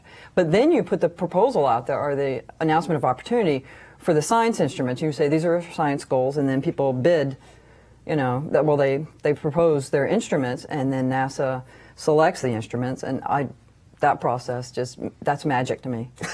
And then you have to accommodate those instruments. Like, what do they need? Because they'll need internal electronics to go into the body of the rover, and they'll have stuff positioned all over the rover. What do they need? And then you have to try and make that work. And that's very complicated. Yeah, that's a dance, I would imagine, yeah. And a very careful one at that. Johnny Boy has a question. We're going to go back to the wheels real quick, because everyone's just it's like the pictures are spectacular. Yeah, it's the early 2000s, so everyone wants good wheels on their things. So Johnny Boy's asking, why not use titanium for the wheels? Are there mass considerations for that? There's always mass considerations. Yes, you want to use the lightest thing you possibly can, because you have to get it off Earth. And that, that's for every pound, you're limited. And so if you put more mass in your wheels, you're going to take off a science instrument, perhaps. It's always a trade, right? And so when they designed the wheels for Curiosity, the experience we had was with Spirit and Opportunity. And what happened to Spirit and Opportunity? They kept getting stuck in sand. And so these wheels were designed to hopefully go better over sand.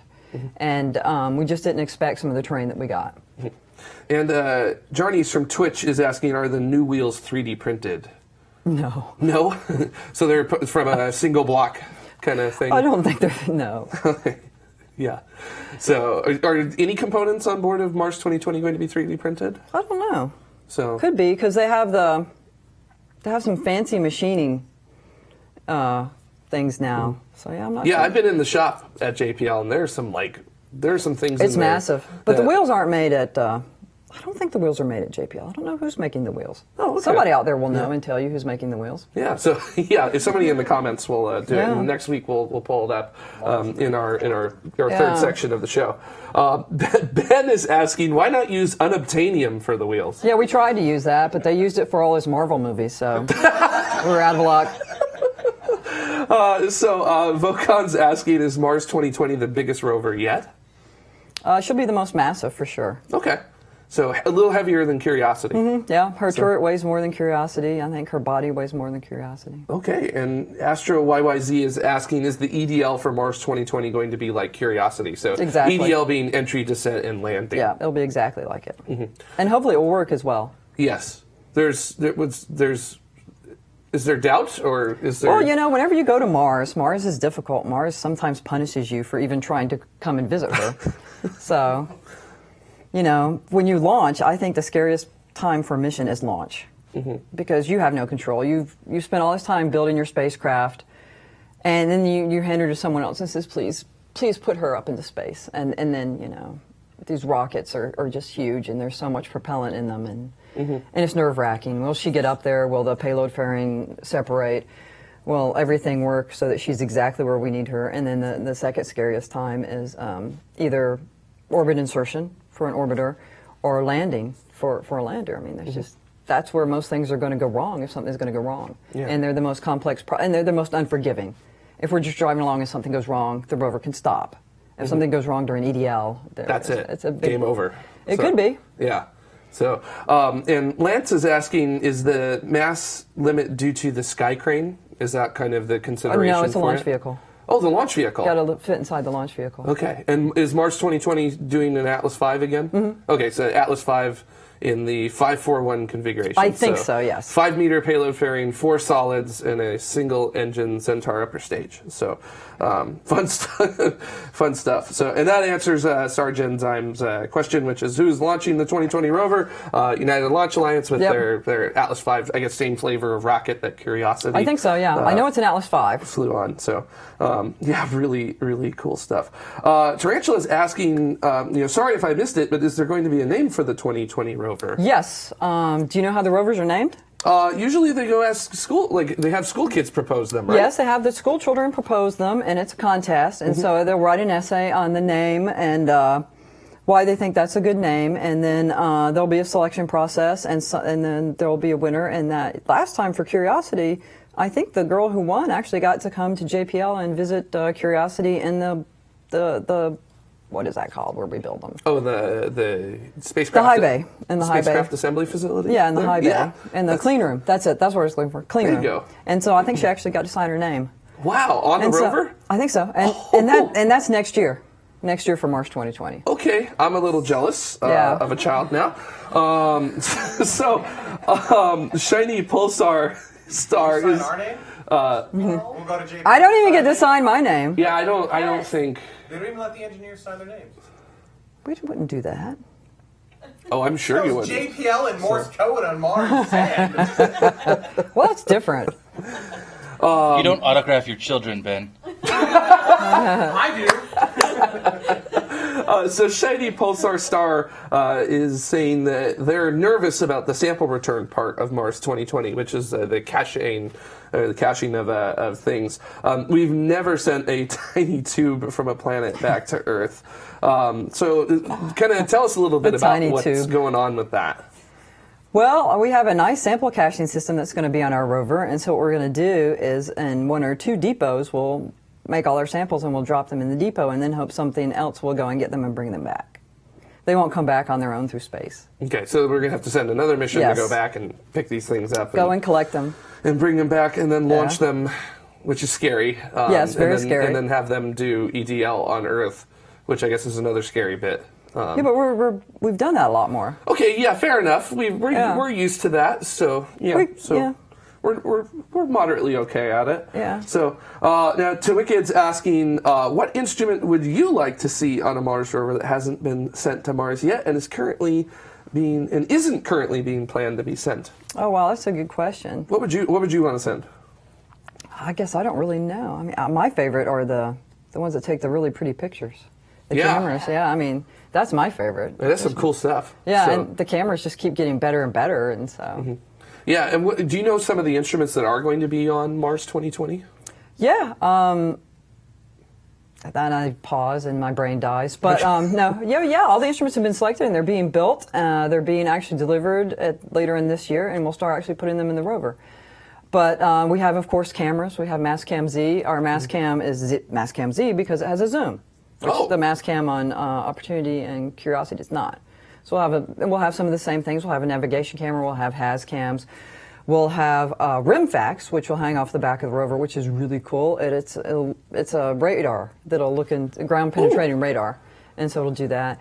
And then we have Pixel and Sherlock, which are really weird acronyms, but they're on the end of the rover. And instead of like Curiosity does what we call contact science, she actually touches the rocks. And we'll be doing proximity science because now our instruments, the kind of spectrometers they are, we just hover above the rocks. And then what they'll be looking for together, Pixel and Sherlock, is biosignatures. Oh. So if you see any, we're looking for proof that there was once life on Mars. Okay, so is that going to be like a definitive thing, or? Well, they're looking for things that can only be formed in the rocks. The only way you can explain them being there is because life was there. Oh. And so so they call that a biosignature. Okay, so we're kind of getting down to the yes or a like actual yes or no. Well, we build because the Mars exploration rovers were follow the water. What's the history of water on Mars? Yes.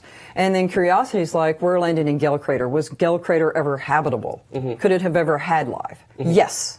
Now that we know that, then the Mars 2020 rover, let's go look for biosignatures. Gotcha. And see if we can take that next step and see what's So it's a very methodical way that you right. move forward. It's very planned out. You build on what you already know. Yeah, you want each, I guess Sojourner was sort of like, can this work? Pretty much. Kind of thing. Yeah. And then you kind of just go with, we know this, so let's go to the next step. Yeah, that was a scientific path. Yeah. We need to know this.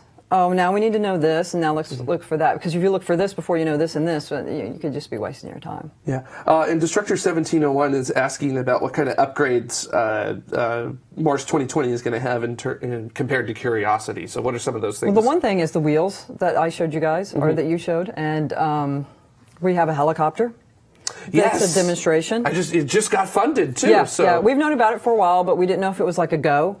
And so I just got the official go to fly on the Mars 2020 rover. And what that's for, it's also a demonstration. It's a technology demonstration. But what it would do for us is a lot of times how far we can drive is limited by how far we can see.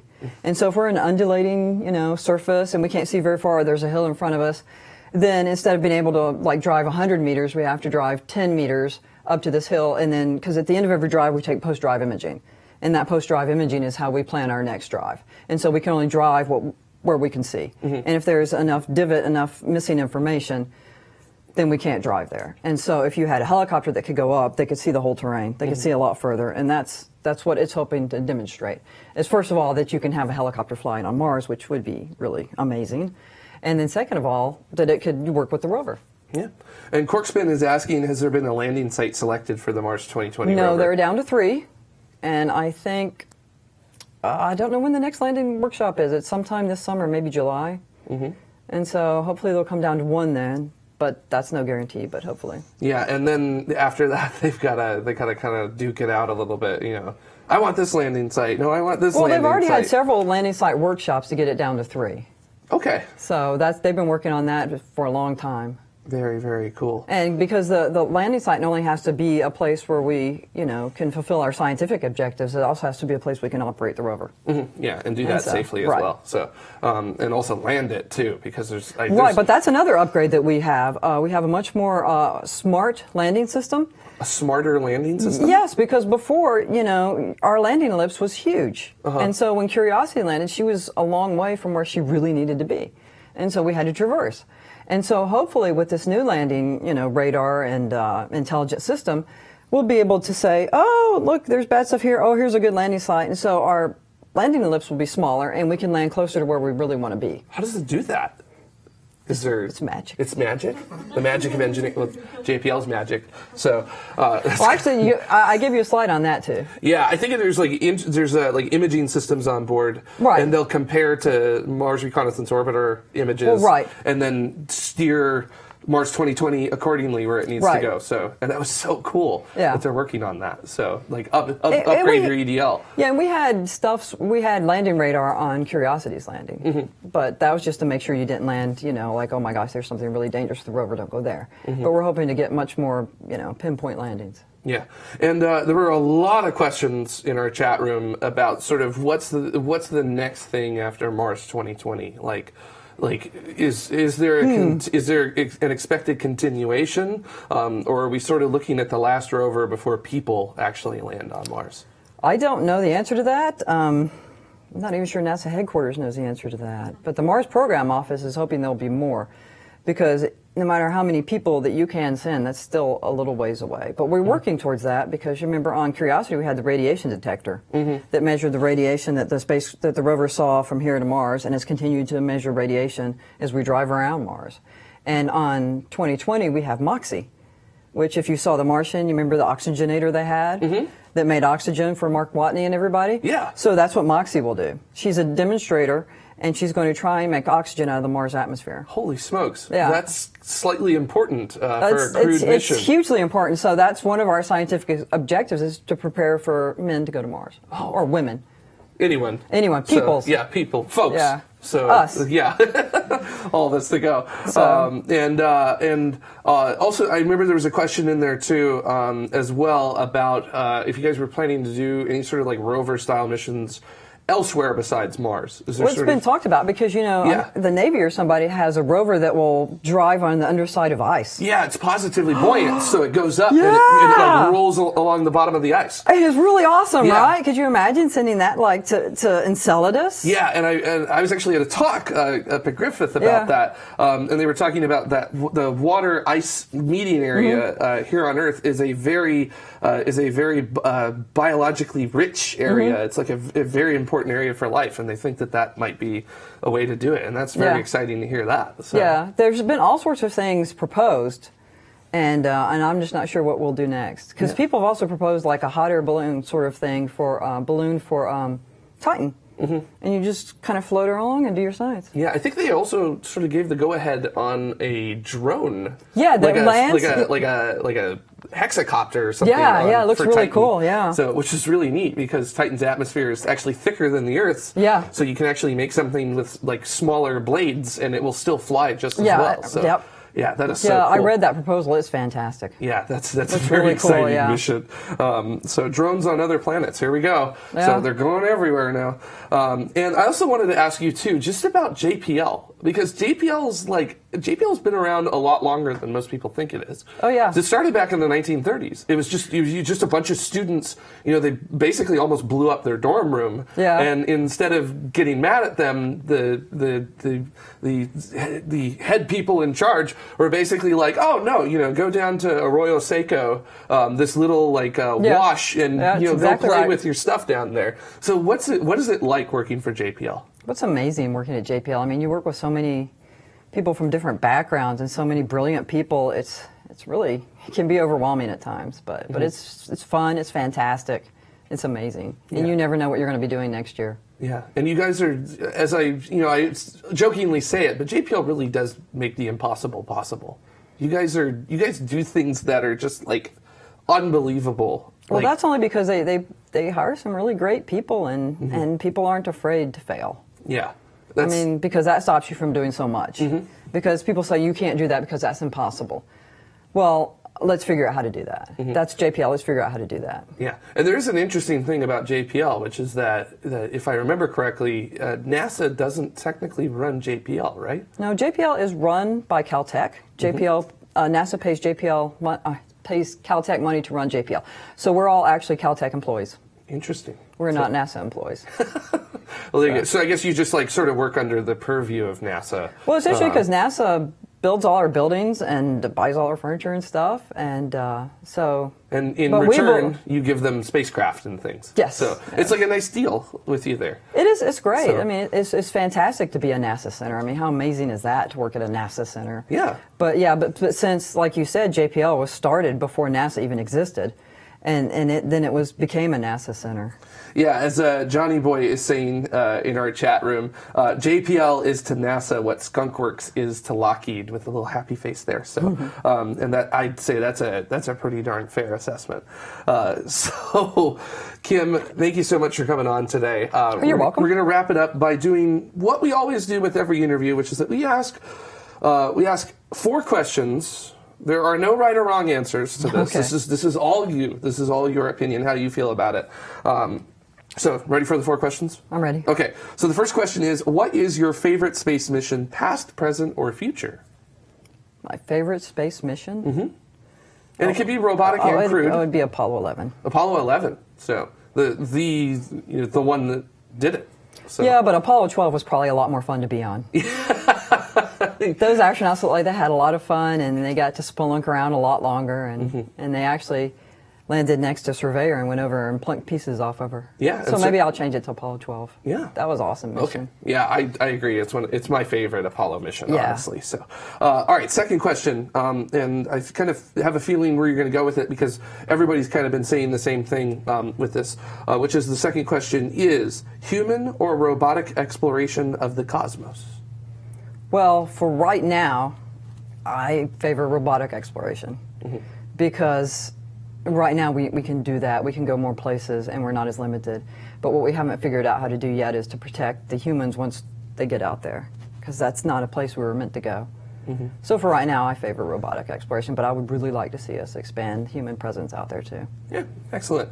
And where should we go next? Either robotic or crewed, or both? Wow, I think we need to go back to Saturn. I think we need to go to Titan or Enceladus.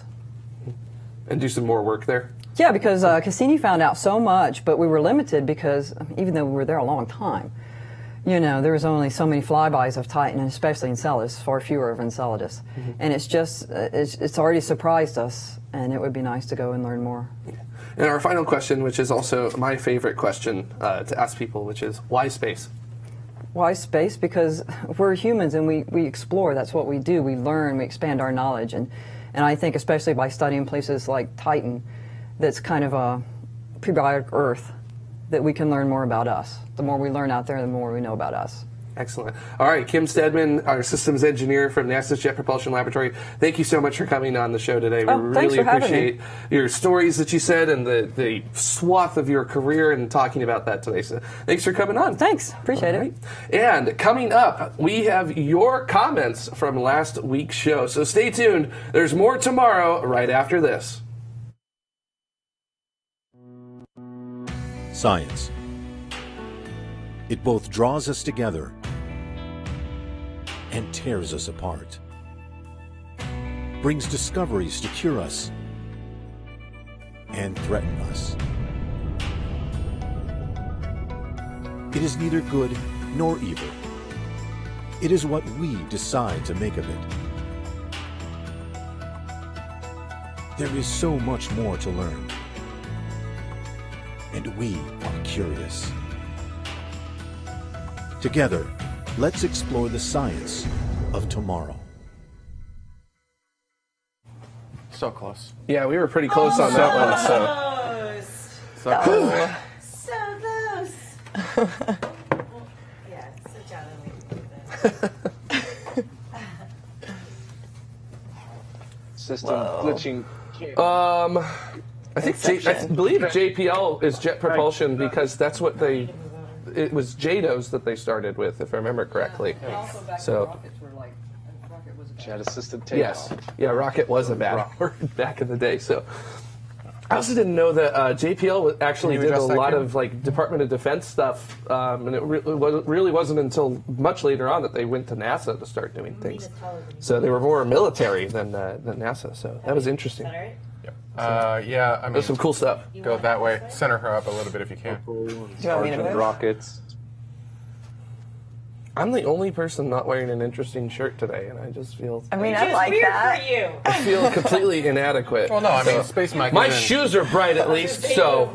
Oh, we forgot to do Space Cat socks. That's after dark. Do the whole thing again. No, okay. Is this okay? Yeah, it's good. Yay!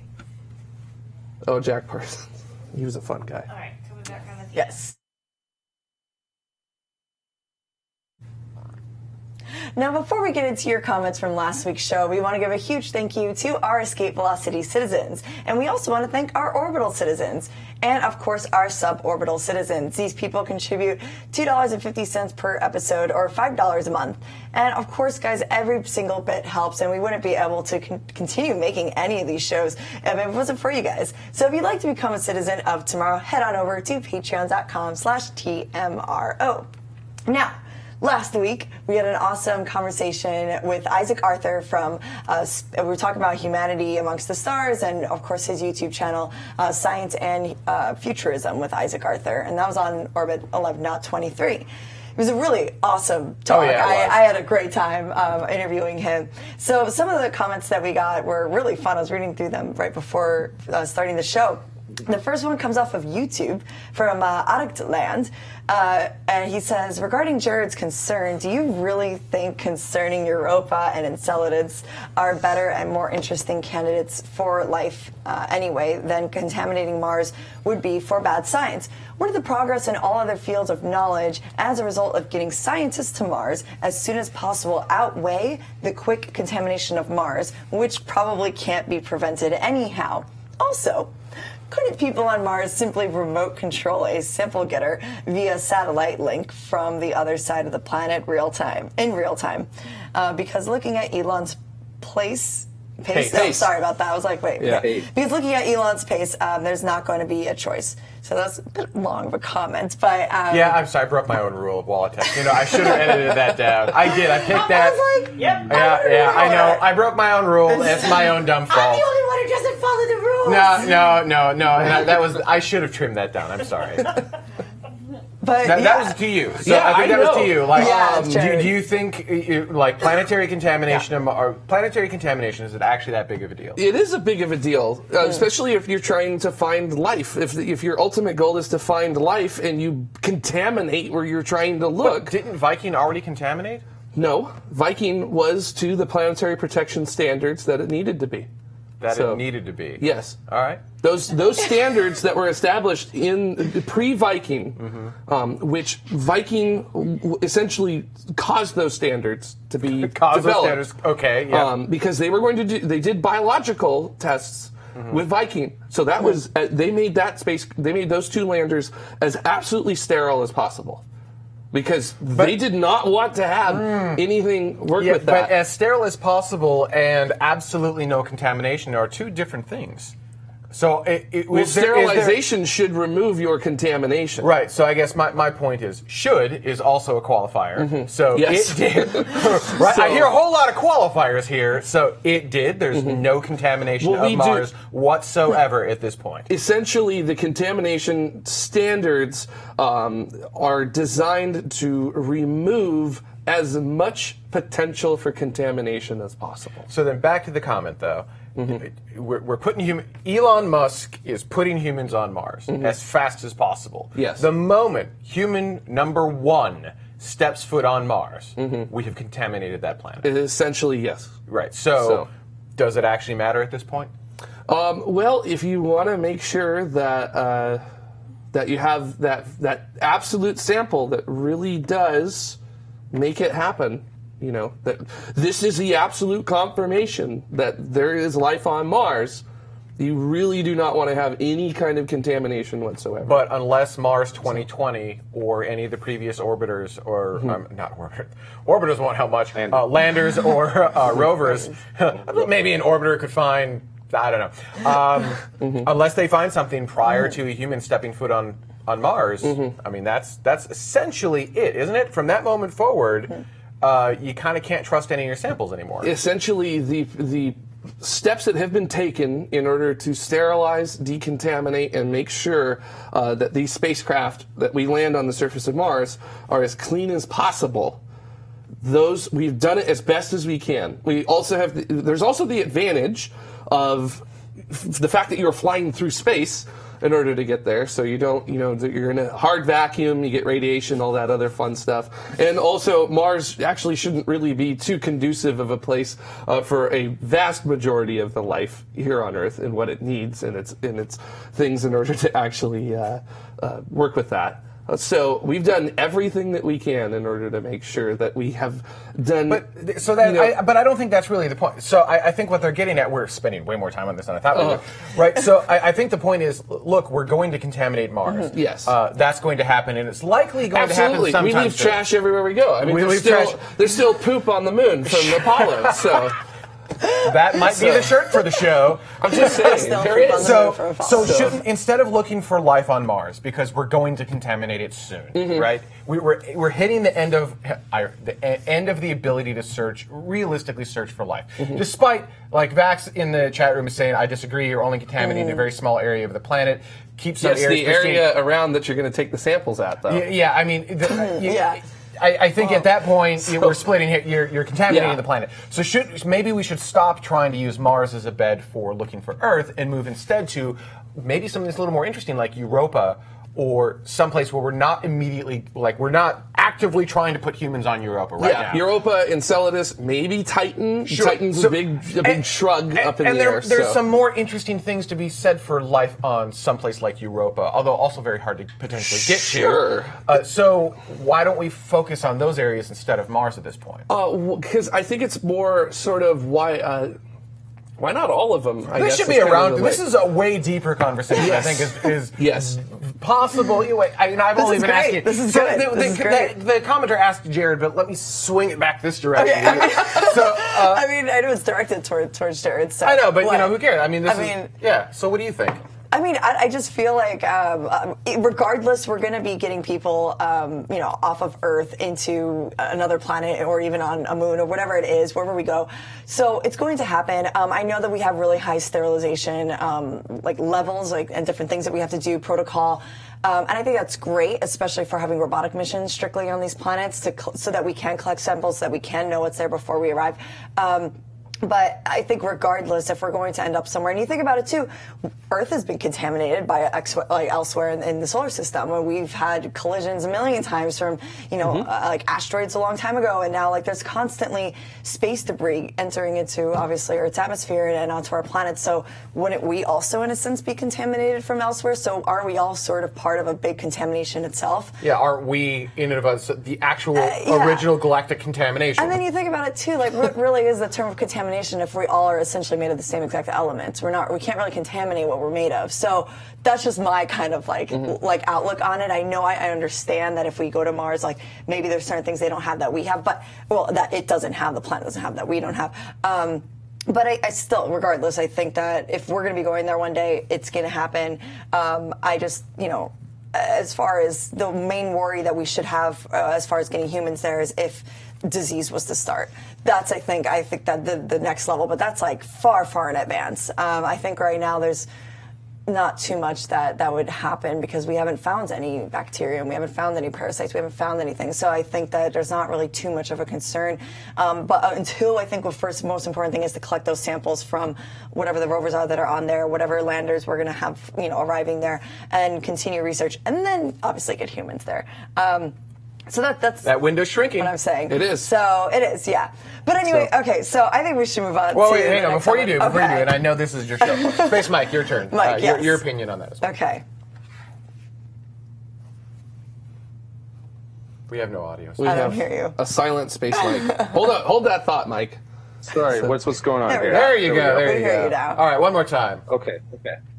So my opinion is I am on board for contamination. I mean, I want to start sending stuff to Mars right away. If we do discover something that is native to Mars, then we'll deal with that when it comes. But even if we do discover something that's native to Mars and it's just some simple bacteria or some simple virus, whatever. Let's start sending stuff so we can start terraforming the planet. We can make it habitable for humans, and let's do that all over the solar system. If we find something on Europa that is complex marine life or something like that, then we'll leave it alone. Just like the 2001 and 2010. All these worlds are yours except for Europa. But I'm not going to leave Mars alone if we just find bacteria. Screw that. Let's expand. We are the dominant species in this solar system. Wow, this really is, I think, a roundtable because one could argue, we came from those little spores as well, right? We sure did. So, we're the dominant species now, but the galactic timelines are much different than a human timeline, and so give it a billion years, what would that little bacteria have turned into? What life are we stopping? That is a whole different topic. That is an ethical minefield. It is an ethical minefield running through blindfolded. That we are totally going to probably bring up on this show and watch us stumble and fall flat first onto one of those mines. It will be amazing. Please, Capcom, keep us going. Yes, okay. So we're going to move on, and we'll get into that another time. So the next comment comes off of Twitter from S3B My. They say, those rockets will be pretty much dead on arrival. Anything solid will be commercially incapable of competing with SpaceX and Blue Origin in the next 2 to 3 years. You got to deconstruct all the acronyms. I think this is talking to Space Mike and the Orbital ATK Space Division of Northrop Grumman Innovation Systems. Their new all-solid rocket. Yeah, that's what it was. Yeah, I mean, all of their different solid rockets that they have available, and I mean, the Omega rocket is just one of a potential rocket that they could assemble from all of the different stuff that they have available.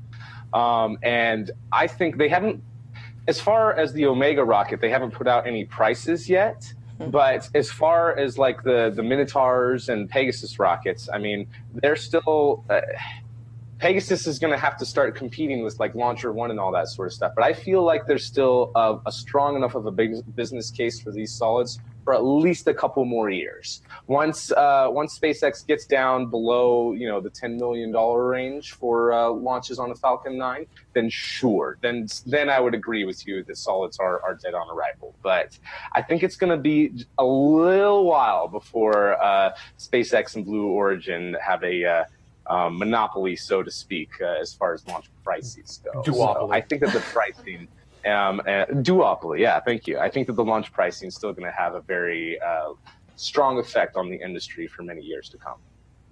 Yeah, awesome. You guys agree? I personally am looking forward not only to just Blue Origin coming and challenging SpaceX, because out of the challenge comes really good things. I'm looking forward to who's going to come along later down the line and challenge SpaceX and Blue Origin. Yeah. So, and that's really Just where look at what United Launch Alliance has done in response to the challenge from SpaceX. I mean, they've lowered their prices so much, gotten rid of so much overhead. I mean, they're still missing the point entirely. They're still in that old school, non-reusable, like, oh, we'll just jettison the engines. And I like Tory, and he's a great guy. I just don't see that particular vision.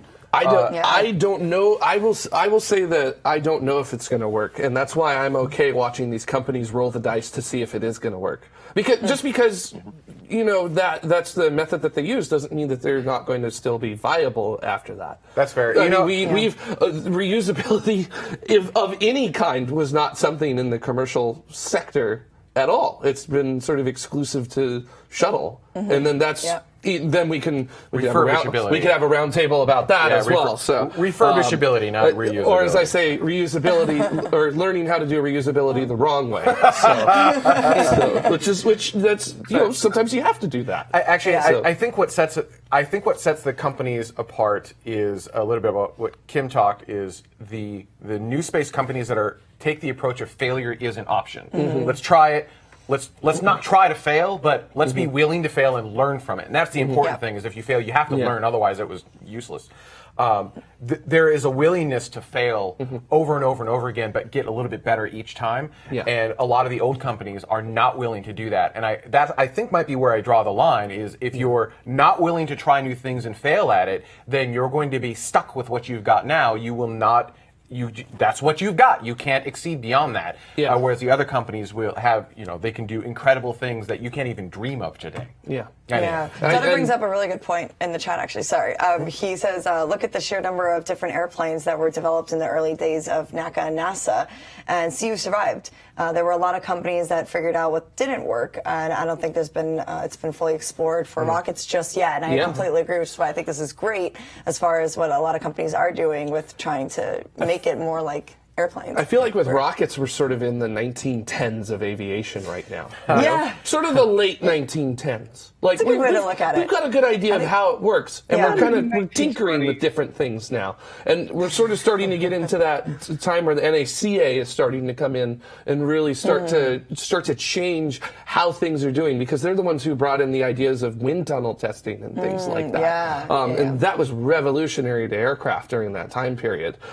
So I think we're starting to see that from both the commercial companies coming in and also like NASA enabling commercial companies to do that as well, sort of giving them the credence to end up sort of trying out these different things, and then if it works, mutual mutually beneficial both ways to both the commercial company and NASA for what they need. And this is sort of this really interesting experiment to be living through right now. Yeah, this is we're part of history, guys. Well, what's that, Mike? Yeah. That's a good analogy too, because I feel like in that, or maybe even a little bit later, from the 1910s, with airplanes, they were starting to experiment a lot more with unique and exotic things. Seeing water landings, jet assisted takeoff, different engine configurations, all sorts of different wing configurations, and just all sorts of different stuff, experimenting to figure out what works best. And I think that that's a good analogy. We're in that period right now of, yes, we have things that can fly and things that can work, but let's experiment with some exotic stuff to see what works better. But we also need to get out of that mode a little bit in the not too distant future. You get on an airplane today and you don't go, hope I make it to my destination. That's true, right? But you put Mars 2020 on a rocket and you're like, please launch correct, right? And that still happens. There's that still kind of moment of like, what's going to happen? You can't have that if we're going to colonize the solar system. It has to be much more like commercial aviation, where you just get on the rocket and you expect it to work. Yeah. I think that's where we need to get to. So, we can do some experimentation, but eventually we have to get to a point where we expect it to work. I would say that's not now. I would say with carrying people, it's right now the equivalent of like 1920s aviation, which is that that some still using square windows. More. All right, Comet. That's great. Yeah. It's more than. It's more successful flights than unsuccessful flights, but there's still like crashes and things that happen.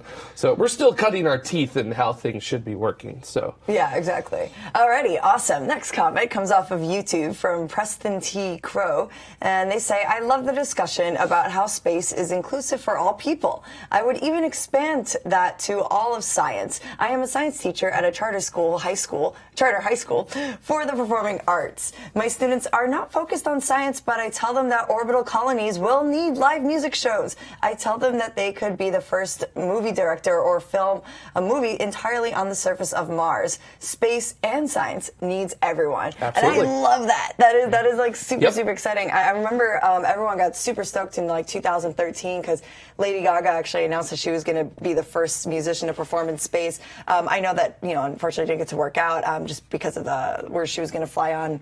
They couldn't make it past the test launch, but they had a few issues. But that's where we're moving to in the future. I mean, obviously it was a little premature in 2013, 2014 to be making that type of proposal. But I think in the next 10 years, still might be a little. Even if you did it today, a little. I mean, I think at least in the next future generations, we're like 6 months cool. out. Yeah. What would you guys? It's 6 months out. Okay, 6 months. We need like a counting ticker on the bottom of the screen of how many times we say we're 6 months out. I was just talking about this on Twitter the other day with a couple people, which is like, what would your ultimate crew to a place be? And I was like, I'd want like an engineer, a doctor, like a computer scientist, a botanist, and an artist. Yeah. So, because there's like different ways to interpret everything, and I know that astronauts get trained in how to do photography and in film and public relations and things, but oh man, the touch of an artist really brings something out about it, and it doesn't even necessarily have to be a photographer. You could send a poet in order to do it. You could send that with it. I just think it would be really interesting in order to actually do that. I should have sent a poet. Oh my gosh. I know, actually, good point. Okay to go. Oh my gosh. Destructive 1701, you do bring up a good point. Lady Gaga has already been beaten by Chris Hadfield. Musician, yes. But I meant a performance in space. And look at what happened when he came out with that. Yeah. That just went everywhere. And people actually paid attention to the International Space Station for about 6 hours. Yeah. But I think that would be really, really great. So I think if we were to go up there, Juno Cam kind of falls into that same. I know it's not saying, but it's that same concept of like one of those afterthoughts. But when you But when you actually reach out, okay, so they can't hear this on camera, but there was like a ring rake that went by. I panicked for a second. But yeah, I'm sorry, we're taking too much time on that. But yes. Yeah. Okay, cool. Awesome. I was actually going to ask a question to the chat, but I don't remember what it was now, so I'm going to move on to the next question. It was like, if you guys, what would be the first song that you'd want to hear? That's a great question. Yeah, because also, like, well, the Juno mission, too, their app actually ended up, they made music that ended up on Apple Music, and it was created by the Juno mission. But if, if you guys were to see who would want your first concert in space, what would you want to... So something else going on really quick. So at Company X, the group that does the music prior to the webcasts and then the Coast Phase music, it's Test Shot Starfish, which is super easy to mispronounce. Test Shot Starfish. Yeah. Test Shot Starfish. Yeah. They actually are coming out, they have on their... Spotify, okay. Or SoundCloud. You can actually download a lot of that music, and they're trying to make it something where you can get like this space music and create this art and music around the idea of space and launches and going to space and things. Yes. So that's a real thing that's actually happening right now. I'm sorry. That's awesome. Space music. I was just going to say, in an instance... Finally start remixing their music. Oh, boy. I was going to say, in an instance, there was a really cool video that had been put out by the European Space Agency of the Huygens descent onto Titan, not in real time, but it showed what every instrument was doing, and every instrument actually had a noise or a tone that was specifically assigned to it. And then the artist MIA actually ended up sampling that video for one of her songs. Actually, super cool. I'm going to spend a little bit more time, and I realize this show's absurdly long. But here's something that I've always wanted. This will literally be a 2-hour show. Here's something I've always wanted to do and have not been able to do it yet. I would like the theme music for tomorrow's space to be made from sounds from space. There are like sounds that these different spacecraft pick up. Yeah, you like can magnetic fields, radio, you can convert yeah. some of the instruments into an audible audible sound. It doesn't have to be like purely like you can kind of tweak it and manipulate it a little bit. But if we can make the theme music like really truly spacey, and there's a little bit of that with the Quindar tones in the current open, but I'd love to take it just turn that to 11. Well, I can definitely tell you, if you need a good beat in the background, pulsars are good for that. Yeah, and that would be really cool. I think that'd be really cool. And there are a lot of really artistic people out in the Tomorrow community. So if you are bored, DJ. I like look at the current video open that we've got. I want to use the same video open, but try to eliminate the music and just create something with sounds from space. Wouldn't that be cool? Okay, that would be awesome. And to your question, in the comments, I'd love to know what kind of art. Like down in the comments, I can't reach far enough. Down there. Leave your comments. Yeah, way down there. Leave your comments. Like, what kind of art? What kind of music do you want to hear? Like what shows would you want to see if you went to space? You're on your way to Mars. Like, what's your 9-month playlist? I would want to see Hamlet. I mean, that's totally. I mean, for it's not 9 music, months. But no, 9-month playlist. Your 9-month playlist. The travel there. Okay, I thought you were talking about once you arrive. I was like, I want to see a play by Okay, different. Yeah, well, 9-month playlist. Okay, totally rephrasing your question. I'm going to go to the next question. Yes. So it comes off of YouTube from Star Czar. Star Czar. I was thinking like General Tso's chicken, so Tsao. So that was like Tsar. So Star Czar. The T would be silent. So it'd be Star Czar. Anyway. Sure. Okay. Humanity is moving way too slow.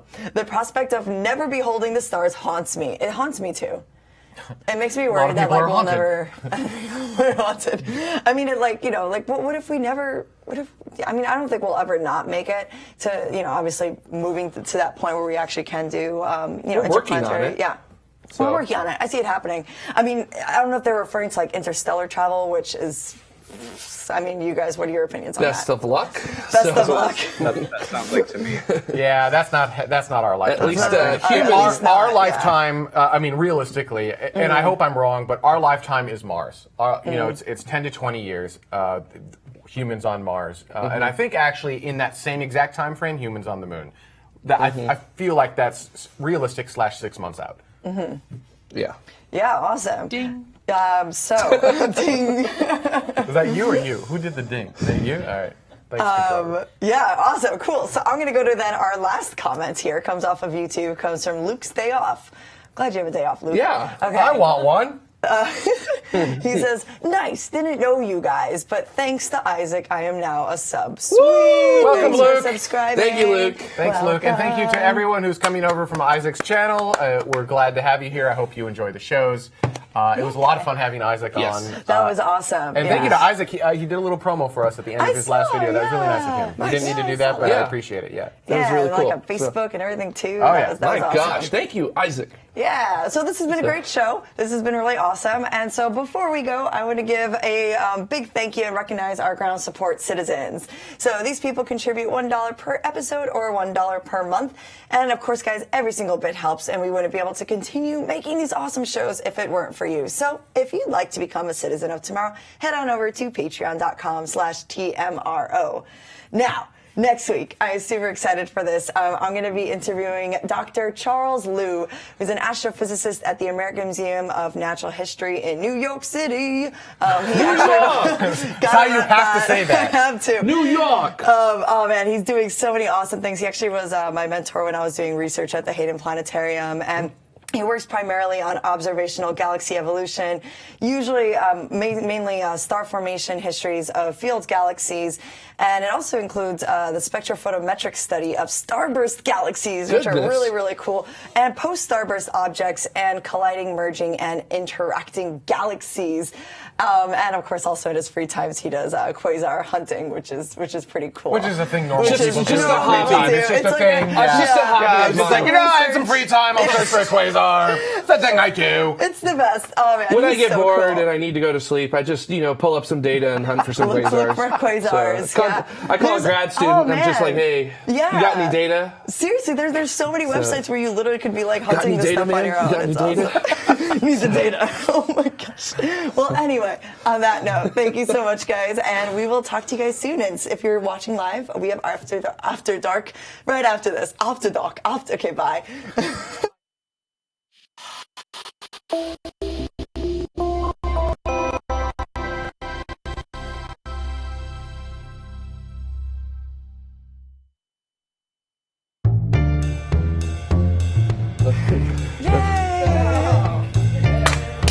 All right, gotta fix that. That was weird.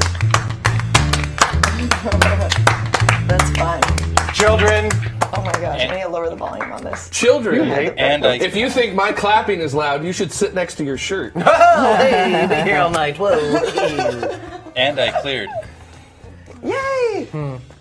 Well, you must not have cleared because we went. You couldn't have cleared right before because I cleared after comments. After comments. Between comments and ground support. So. I mean, it did it through the whole thing. Yes. Who made the music? And it also didn't. Actually, who made our opening music? I'll deal with that later. After Donna. Dark opening music. Oh, that's like royalty-free music or something. Okay, cool. It's like Invato or something like that. Do you want to know? Does everyone know who made? So I realize in the chat room, everyone's like, I like the old space or Tomorrow music intro music better. No, you didn't. So there was a different, interesting beat with it that you could kind of get stuck in your head that the new one doesn't necessarily have. But you want to know what's interesting is, does everyone know who made our current intro music? Does anyone know? I don't think I don't share this with anyone. I can't I'm remember. surprised you're sharing it now. It's not secret. I just have never shared it. All right. Any guesses? I'll let the internet take a moment Oh, to guess. I think I know who it is because we've met them before, right? You probably have. Yes, at Yuri's night. Yes, you have. Okay, so Yes, you I have. know who it is. I'll let you say it though. The chat room got it. Loopy Dragon got it first, it looks like, but it is Test Shot Starfish. So the same group that everyone loves on the SpaceX, the Company X webcasts. Made the intro music. The Everyday Astronaut also helped as well. So Tarantula and Tommy said, Dada, are you able to play can you open up the sequence for the cold open and play just the music file for the cold open? This is what Everyday Astronaut made for us. It'll take a second for him to do what I actually just asked because he has to go all the way back up and open the thing and then find it in a long list. Yeah. Demanding so much. I am. But if anyone can do it, it'd be Dada. Yeah. I'm on the SoundCloud for. Whoops. Really, there was some really awesome music on the last Roscosmos stream. There you go. This is this right here. So good. so magical. It's just like, I just picture like little fairies dancing. All right, you can have 12 bats. It's like me after That was done 25 by grams. Tim Dodd, the Everyday Astronaut. We've got So a really it's nice so loop there. Milligrams, not And grams. then I'd be dead. the music for the open, if you listen to it, you can actually hear that kind of test shot starfish like feel. Good morning. How's everything up in the sky? It's so good. I'm gonna start like. I have, you can have 12 bats. I have, That seems so slow. I have a new song. It's like, it's way slow. This, It drives me crazy. the song? Yeah, it's too slow. I've been telling you that from the beginning. I don't want it to be too fast. I understand, but like if you just talk about how she's gonna work out to it, and I'm like, I don't know how. I mean, it would be like if you, so there's like this cross trainer machine, and it's like, you know, you don't want to go really, really fast. It's only when you're at like level 8, but if you're at level 1, it's like toon, toon, toon, toon. It's like Mickey Mouse like walking by whistling like. Okay, I'm gonna stop. Yeah, so I actually like the new theme better. Simple house. I like the new theme better. I didn't like the old one had it was a weird. It had a part that would get stuck in your head, but the rest of it. So there was one part that everyone kind of really liked, and I don't remember it. But the rest of it just did not work. Yeah. Destructor, they did. That's the. Yeah, I have a new test shot starfish song that hasn't been released yet, and I'm excited for them to finally make it public because it is my favorite test shot starfish song of all time. I actually listen to it in the car, like on repeat. It's amazing. Nice. You What's guys it are gonna love called? it. It is not yet released. Oh, you just said that. Sorry, I'm on the SoundCloud website. That's why I was like, you're not going to find. Actually, I don't think you'll find it. Let me. Oh, hey, the next Iridium launch has been announced. Actually, this might be a early iteration Right. of it. Whoa. They did put it to. Oh, it's good. Finally. Do I need to turn the microphone off? No, this is not Oh, copyrighted. okay.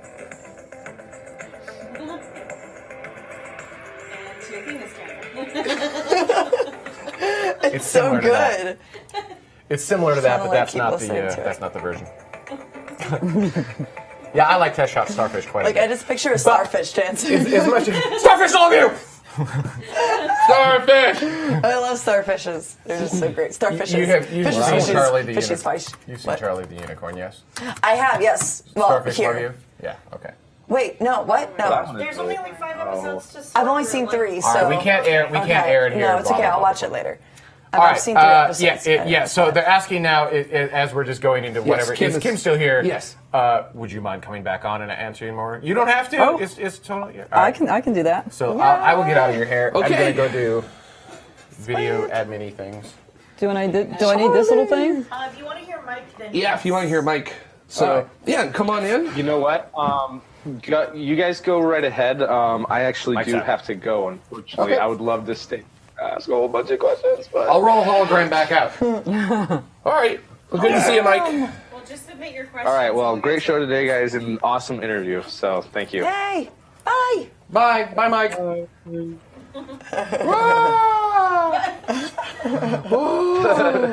It's also good that we have the 1G plating here, otherwise he'd just float away. Yay! I feel like That I was should have a so computer. much fun. I know, I'm like, gonna share. That was so much fun listening to you talk about just how they all have different personalities. Yeah. I really like that. I would have never thought of that before with just robotic missions on Mars and different rovers. What else did you work on other than the rovers that we spoke about on Mars? Cassini? So Cassini you worked on? Yeah, I was on Cassini 14 years. Oh, that's awesome. Yeah. What were you doing with Cassini? Well, I started out as a mission planner, and then I was a science planner, which means you just integrate all the science from the different instruments. Okay. And put those into a plan and make sure that you're not, using too much power or taking down too much data volume or anything like that. Yeah. So you manage your resources and stuff like that. And then I was a systems engineer. I was there 14 years, have to mix it up a little bit. And so then I was an engineer responsible for doing some of the maneuvers, which we called OTMs, orbit trim maneuvers. Wow. On the spacecraft, building the files to actually execute the maneuver and uplink them to the spacecraft and watch it when it happened. That's so cool. It was a lot of fun. Would you ever want to like control your own mission if you were to go to space and be able Gosh, I'd be nervous I would mess it up. You know, that's a lot of responsibility. Yeah. Yeah, that's so cool. That's awesome. Yay! Awesome. So Citizen 65092 says, would Kim go to a space station? Yes, I would love to go to the space station. I think that'd be fun. Yeah. That would be so just awesome. ISS or any space station? Any space station, yeah. Especially if it had like the nice, views and stuff that was made for, people just to go up there and have fun. That How would be long better. would you want to go for? I don't know. I think if you stay too long, you have like all kinds of trouble. Right. Yes, exactly. Yeah, like eye trouble and vision trouble and stuff like that. And yeah, we spoke about that a couple times on Yeah. the show. I was like learning all about that. yeah, So shocking. Yeah, I couldn't was believe that. on a panel with Richard Garriott. Oh wow. I was going to say, wasn't Richard Garriott? Go ahead. Yeah, at Dragon Con in Atlanta. And they put me on a panel with him, and he was talking about all that stuff. And I thought, maybe I'll stay here. Yeah. Hard pass. Yeah, it sounded difficult, but I would like to do it, for a couple weeks. I think it'd be Yeah, fun. that would Yeah. be so awesome. I would just do backflips all the time. So Yeah. I'm scared of doing backflips on Earth. Fun. Someone did ask, I saw in here. Okay, so Raj Luthra actually asks, is there a successor to Cassini? No, know not of, yet. yeah. There's the little helicopter type thing that's been proposed to go to Titan, but not another nice. Right, yeah, not I another heard about Saturn this. mission yet. Okay. Sweet. So yeah, the big next mission is the Europa. Yeah. The Europa Clipper. Yeah. With the lander that's going to land on. Oh, on Europa. they're going ahead with the lander? Right now. I heard that was kind of up in the air. Well, right now about that, it exists, so. and Gotcha. it's fully staffed at JPL. They're working very hard on it. And a lot of people that are working on it. A lot of people are working on the Clipper, and so they're just motoring along with a fantastic design. Nice. That's That's awesome. cool. Yeah, Kevin De Bruin, the one who actually, you guys interviewed him, and he's the one who introduced me to you guys. He works at JPL, he works on the Clipper mission. Yeah. He's also known as Fit Rocket Cool. Scientist. But Yeah, they're in the that's same super building cool. that I'm in for 2020. That's so they're just awesome. upstairs, yeah. Very cool. I saw like the room that has all the space art and all the posters. That is so cool. Have you ever like taken part in that or ever wanted to have like creative direction? Yeah, we have posters everywhere, but I have no artistic capabilities whatsoever. I was left out in that department, so. Yeah. What's your favorite poster that you've seen that was made? Oh, I like the travel posters that they did. Did you guys see the travel posters? Those are awesome. And there's some great ones for like Enceladus and Titan, and they're just fantastic. The retro future ones? Yeah, they made a calendar, and they're just fantastic. That's so cool. I love it. This is a really good question. Sarge Enzyme says, if you could design your ideal mission, what would it be? Oh yeah, I've gotten that question before. I think I would like to take something to Titan. Yeah? And Why? because it's just a fascinating place. Yeah. And we found so much with Cassini but we still have so many questions that the scientists have, and I just think it'd be fantastic. Yeah. to go there. I think it would be really cool because I want to see what the differences are in that liquid cycle there. Yeah, I the want to methane see cycle? I want to see if liquid methane flowing against the surface actually is like maybe different type of erosion as opposed to like what water does with minerals here on Earth. So that'd be really cool. Yeah, somebody proposed, I think, something that would float in like Carcon-Mare. And so it would just kind of be like a boat type thing. So, yeah. That'd be really cool. Yeah, Titan boat. Yeah. Titan boat. That'd be Future awesome. cruise. Yeah. Cruise of Yeah. 3048. I want it. So That's awesome. Yay, there's a lot of questions. yeah, there's a here. lot of This is interesting awesome. questions. Robert Allen from YouTube. Has anyone sent a microscope to Mars? I think they have, right? Well, the microscopic imager. Sort of It's a microscopic imager on Opportunity, the MI, and then we have the Molly on Really big microscope. Curiosity. Okay. So it's an imager, though, right. not really a microscope. So we just take really close-in images. That's so cool that they're able to do that. I mean, that anyone is able to do that. And the fact that you even said, too, like, cameras are getting better and better. Like, I definitely want to see, like, a super awesome high-tech camera. I mean, I know they're all pretty much high-tech, but just something, like, super dope. I want to have, like a screensaver. Oh, of, yeah. Of, like, Yeah, that would be cool. of stuff that's collected on, like, an HD camera. That's awesome. God, think of the amount of time it would take to get that back from Mars, though. Just like.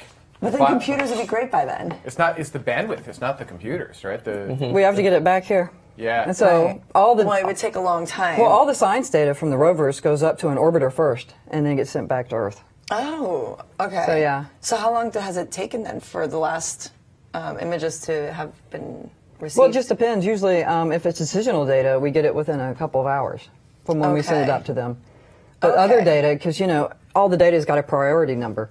Okay. And so sometimes we have images sit there for a long time before they actually come down to Earth, because we want what we call decisional data, the data that we need to plan tomorrow. Right. So what prioritizes that? Like, I guess as far as like what you were saying, trying to create oxygen from the atmosphere. Well, when we that data. all the data that we collect has a priority. So when we take a picture, that picture has a priority number, and it goes to a certain bin. And then we get, like, if it's in bin 65, when we get down to bin 65, we'll start getting that data. But all the high priority data is much higher, that we need immediately. I imagine things like images from the HazCams would probably be like priority data. Some of the first data we get back is HazCam data. Yeah, so because that provides context of where it is and like how you can drive it and other things like and that. also just the engineering data from the drive. Oh, yeah. Did anything bad happen? Putting this into further context, you're talking about like an HD video camera, right? Yeah. Yeah, but I mean, we're getting singular images. Right. Right? So that one image is 1/30th of a second. Yeah. So you would need, I mean, however long it takes to get the image back, ignoring speed of light delay, just however long it takes to get that one image. Now you got to repeat that 30 more times to get 1 second worth of video. Yeah. We need much bigger pipes to Mars before we're going to get anything like that. Time for some laser optical. Yeah, well, that's in work. Actually, I think the laboratory has something.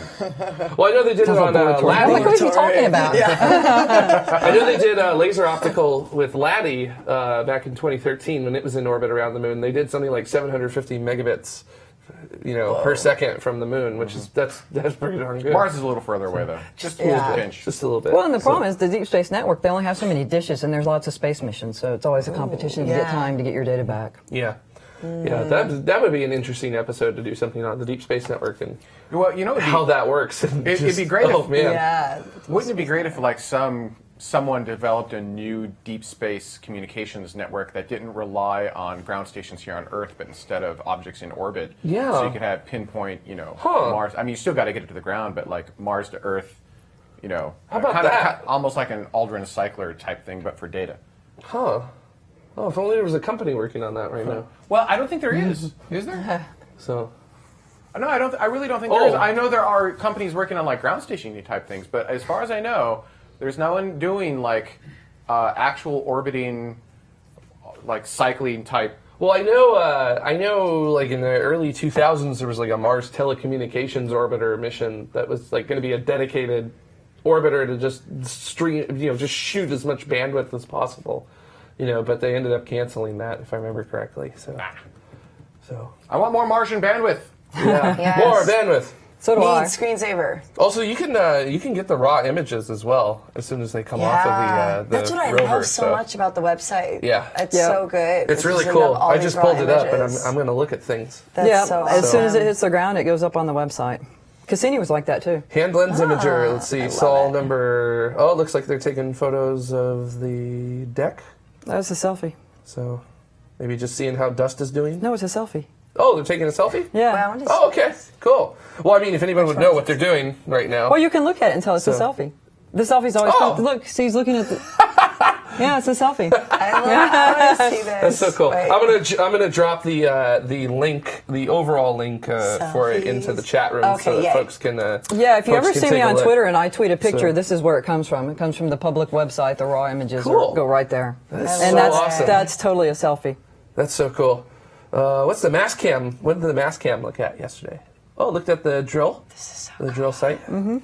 So I guess you guys are looking at how it drilled. Yeah, And we're then, about to drive off, I think. Those are some shots from Kim. Cam. So nice. Cool. It's so cool. Do you know what all these acronyms mean? It must be so annoying, just all of them in general. Well, they are, You've and had some of to them are quite. come across. Some of them they worked quite hard to get that acronym. Like they decided, I want this to be called this word. Let me figure it out. Right. A We've spoken backronym. about Yeah, that before I Sherlock. learned about That's definitely a this show. backronym if I've ever Yeah. heard it. So. Yeah, that's what I have in my back pocket in case you ask me what that meant. Because that's a hard one.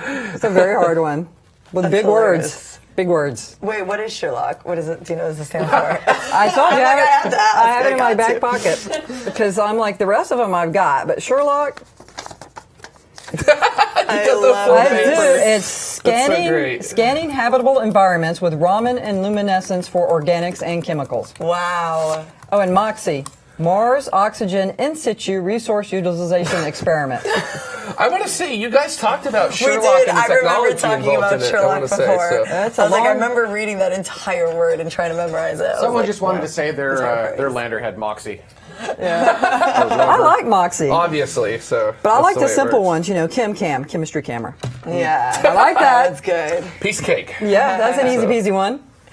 Raj Luther asks, do you watch any sci-fi movies or TV shows? Oh my gosh, I watch everything I can. Yeah? What's I'm your favorite? I'm a big Doctor Who fan. Nice. Good to Doctor see. Who. Got the Gallifreyan. Wait. So who's your favorite Doctor? Love it. Well, I have two. From the new, Okay, yeah, that's allowed. from the new, All right. David Tennant, Okay. and from the old Tom Baker. Okay. Yep. So that means I get to live, right? Because those are good animals.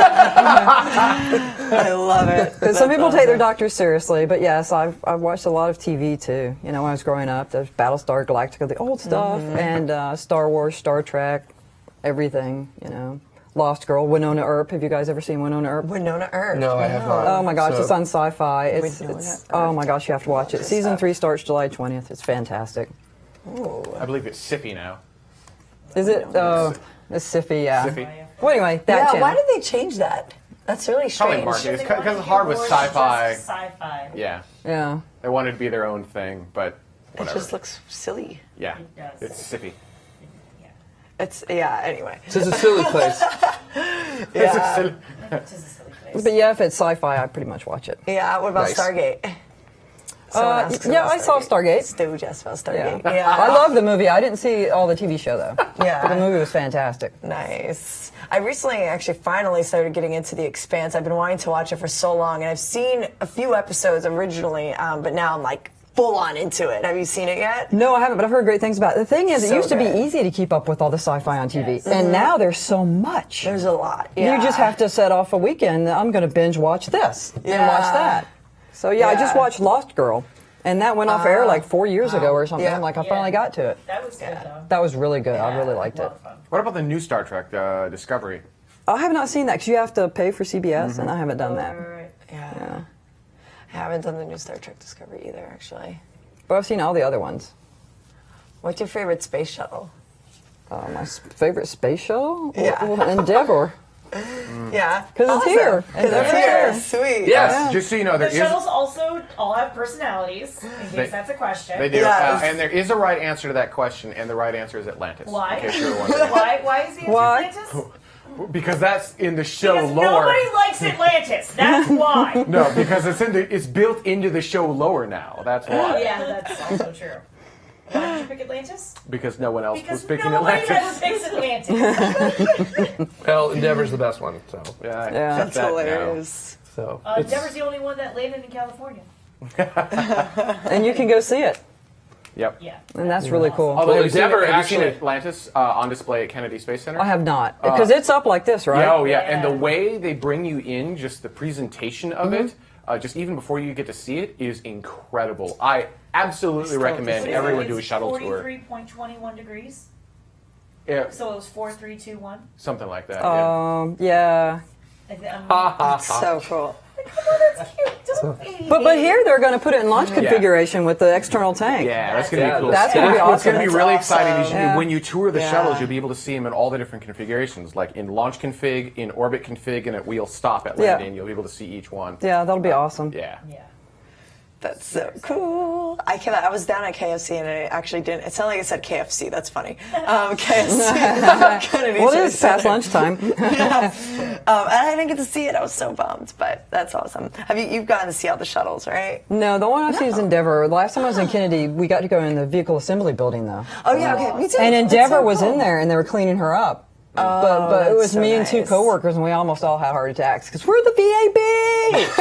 Oh my God! Can you believe we're in the VAB? So cool. Did you go up to the roof? Yeah. Did you get to go up to the roof? No, but No echo we back, took right? pictures and we tried to take Comes selfies back like looking a up, minute. and that's never a good angle for anybody. Yeah. No. Yeah. But it was really It's cool. always hard. Like you can always Yeah. kind of just do like one Yeah. where it's like all you see is your hair, Yeah. and then the angle of like your jaw, and then it's like Yeah. not as bad. But Yeah. that was I really did that cool. once.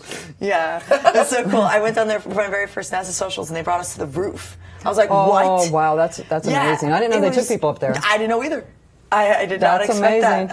I was very excited. I would like to do that. Yeah. It was really cool. That's so awesome. Yeah. But I've been out What to other- Goldstone to see the DSN antennas. I've been there too. what is That's that? I was really at cool. at the Goldstone Social that they had back in 2012. It was Yeah. so cool. It was really cool. That's awesome. Especially if the 70 meters turning. Yeah, they were.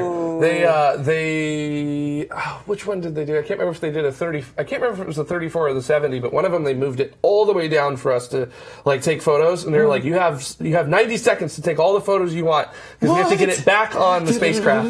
And then they moved it back up, and I think the 70 was tracking Voyager 1 at that Yeah. time, and that was actually like just a couple weeks after it had entered into interstellar space.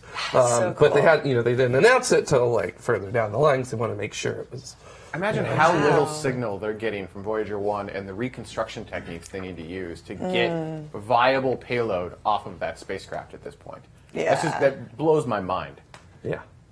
That's so Also, cool. when you say the 70 meter, like, for some reason in my head, there's a sound that goes with the movie, like a rah noise that goes with movie. Like in GoldenEye. Yeah.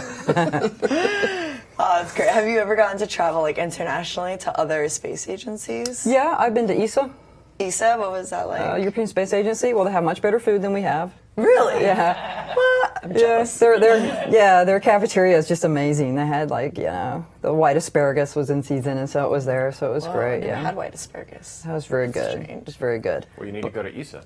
Obviously. Yeah, But I mean, yeah. clearly. There. But yeah, ESA was really nice. They were because it was a Cassini meeting because the Europeans did the Huygens probe. Nice. Yeah. And some of our instruments too, and so we had a meeting there, and that was great. And I've been to not other countries, but NASA Goddard, other NASA centers, because everybody does things so differently. Yeah. And that was cool. That's so awesome. Just anytime you can go somewhere where they're actually building a spacecraft and see it, it's just fantastic. Yeah. Where would you want to go? And you haven't gotten to go to yet. Oh gosh, it's really hard to say because I work at JPL. Right. And There's a lot there, yeah. I've got everything I Peanuts. want. Yeah, I mean, it's like, you're in the best place on Earth for that. But Yeah. I'd like to go, Lockheed Martin builds a lot of our spacecraft, and I'd like to visit them. Ooh, that would be really fun. Yeah, that'd be neat. Is that up in Colorado? If I Yeah, I remember think they're right? in Colorado, yeah. Cool. Because they built Colorado's Juno. beautiful too. Yeah. Oh yeah, Juno. And right. Insight. Yeah. Oh man, I got so excited with the Juno mission. That was awesome. I'm excited Yeah. with every single mission, but it was cool. Is and that, their pictures are spectacular. Yeah, they really are. Yeah, They're and there's a so guy on cool. Twitter who takes a lot of our images and processes them. And Oh, Sean Doran? Yes, oh my he's gosh. amazing. He's all so of amazing. All of his processing that he does of everything is amazing. yeah, it is So, totally amazing. He yeah. takes our Mars images and he'll put an astronaut. Like when we were in the Murray Buttes, and the buttes were just so amazing, but you have no scale. And so he would put a little astronaut, or he would actually put the rover there. So yeah, Sean Doran, Yes. he's on Twitter. He's amazing. Yeah, I follow him. I do too. Everybody should follow him This is awesome. because he's fantastic. I will throw that. I'll throw his yeah, the throw those out Shaunaning. there. Yeah, And someone throw that on our Twitter account. Yeah, 'cause all of our he's- social people. yes, because he's Yeah. absolutely amazing. so cool. And I think a lot of times his stuff gets his pictures get used without actually attributing him. yeah, without the credit. Yeah. Oh, I'm gonna go But, follow him on Twitter. At Curiosity, where we work on the 6th floor of Building 264, there's one of his pictures that we've gotten and blown up, and it's hanging right there. Did you guys tell him? So cool. I don't know if anybody told him because I didn't know it was going to be done. I didn't know anybody knew about him, but me and a few Yeah. other people. And I walked by, I'm like, well, this is Sean Doran. And I Yeah. don't know that that's how you pronounce his name, but that's how my southern tongue pronounces his Yeah, name. that's my best guess too. So How but do you he's spell his amazing. name? Like Sean and then Doran? Doran. Yeah, okay, I got him. On Twitter, yeah, he's underscored the Shawning Yeah. Yay. instead of the Shining. Yeah. It's really good. Wait. Yeah, that's The him. Shawning. Okay, Yeah, got that's it. him. Follow. Yeah, he's fantastic. That's awesome. That's so cool. Are we winding down? We hungry? I'm hungry. Hungry. Food? I have a banana in my bag. Foods. All right, I think we're winding down. I think it's food time for people on Yay, food. So we've been going for a while. I'm a fan of food. Awesome. I want to thank everyone for joining us. It's been a lot of fun. Thank you so much for coming out to the studio. I know Oh, it's thanks. a This bit has of a been drive great. for you. Appreciate you guys I hope having you me. had fun. talking with 'cause, you. just casual. Yeah, fun. I've already got a text from Lisa that says we have to do a panel down here. Oh yeah. Oh my God, that would be incredible. She's been texting me through like the whole show. Yeah. She's like, you were great. We have to do a panel. I'm like, yes, we do. Yeah, that would be a lot of fun. Yeah. I Hi, think Lisa. so. Bye, Lisa. All right, That's we'll wrap awesome. it up. Bye. Thank you everyone for watching, and we'll see you y'all later. week. Bye. Yay.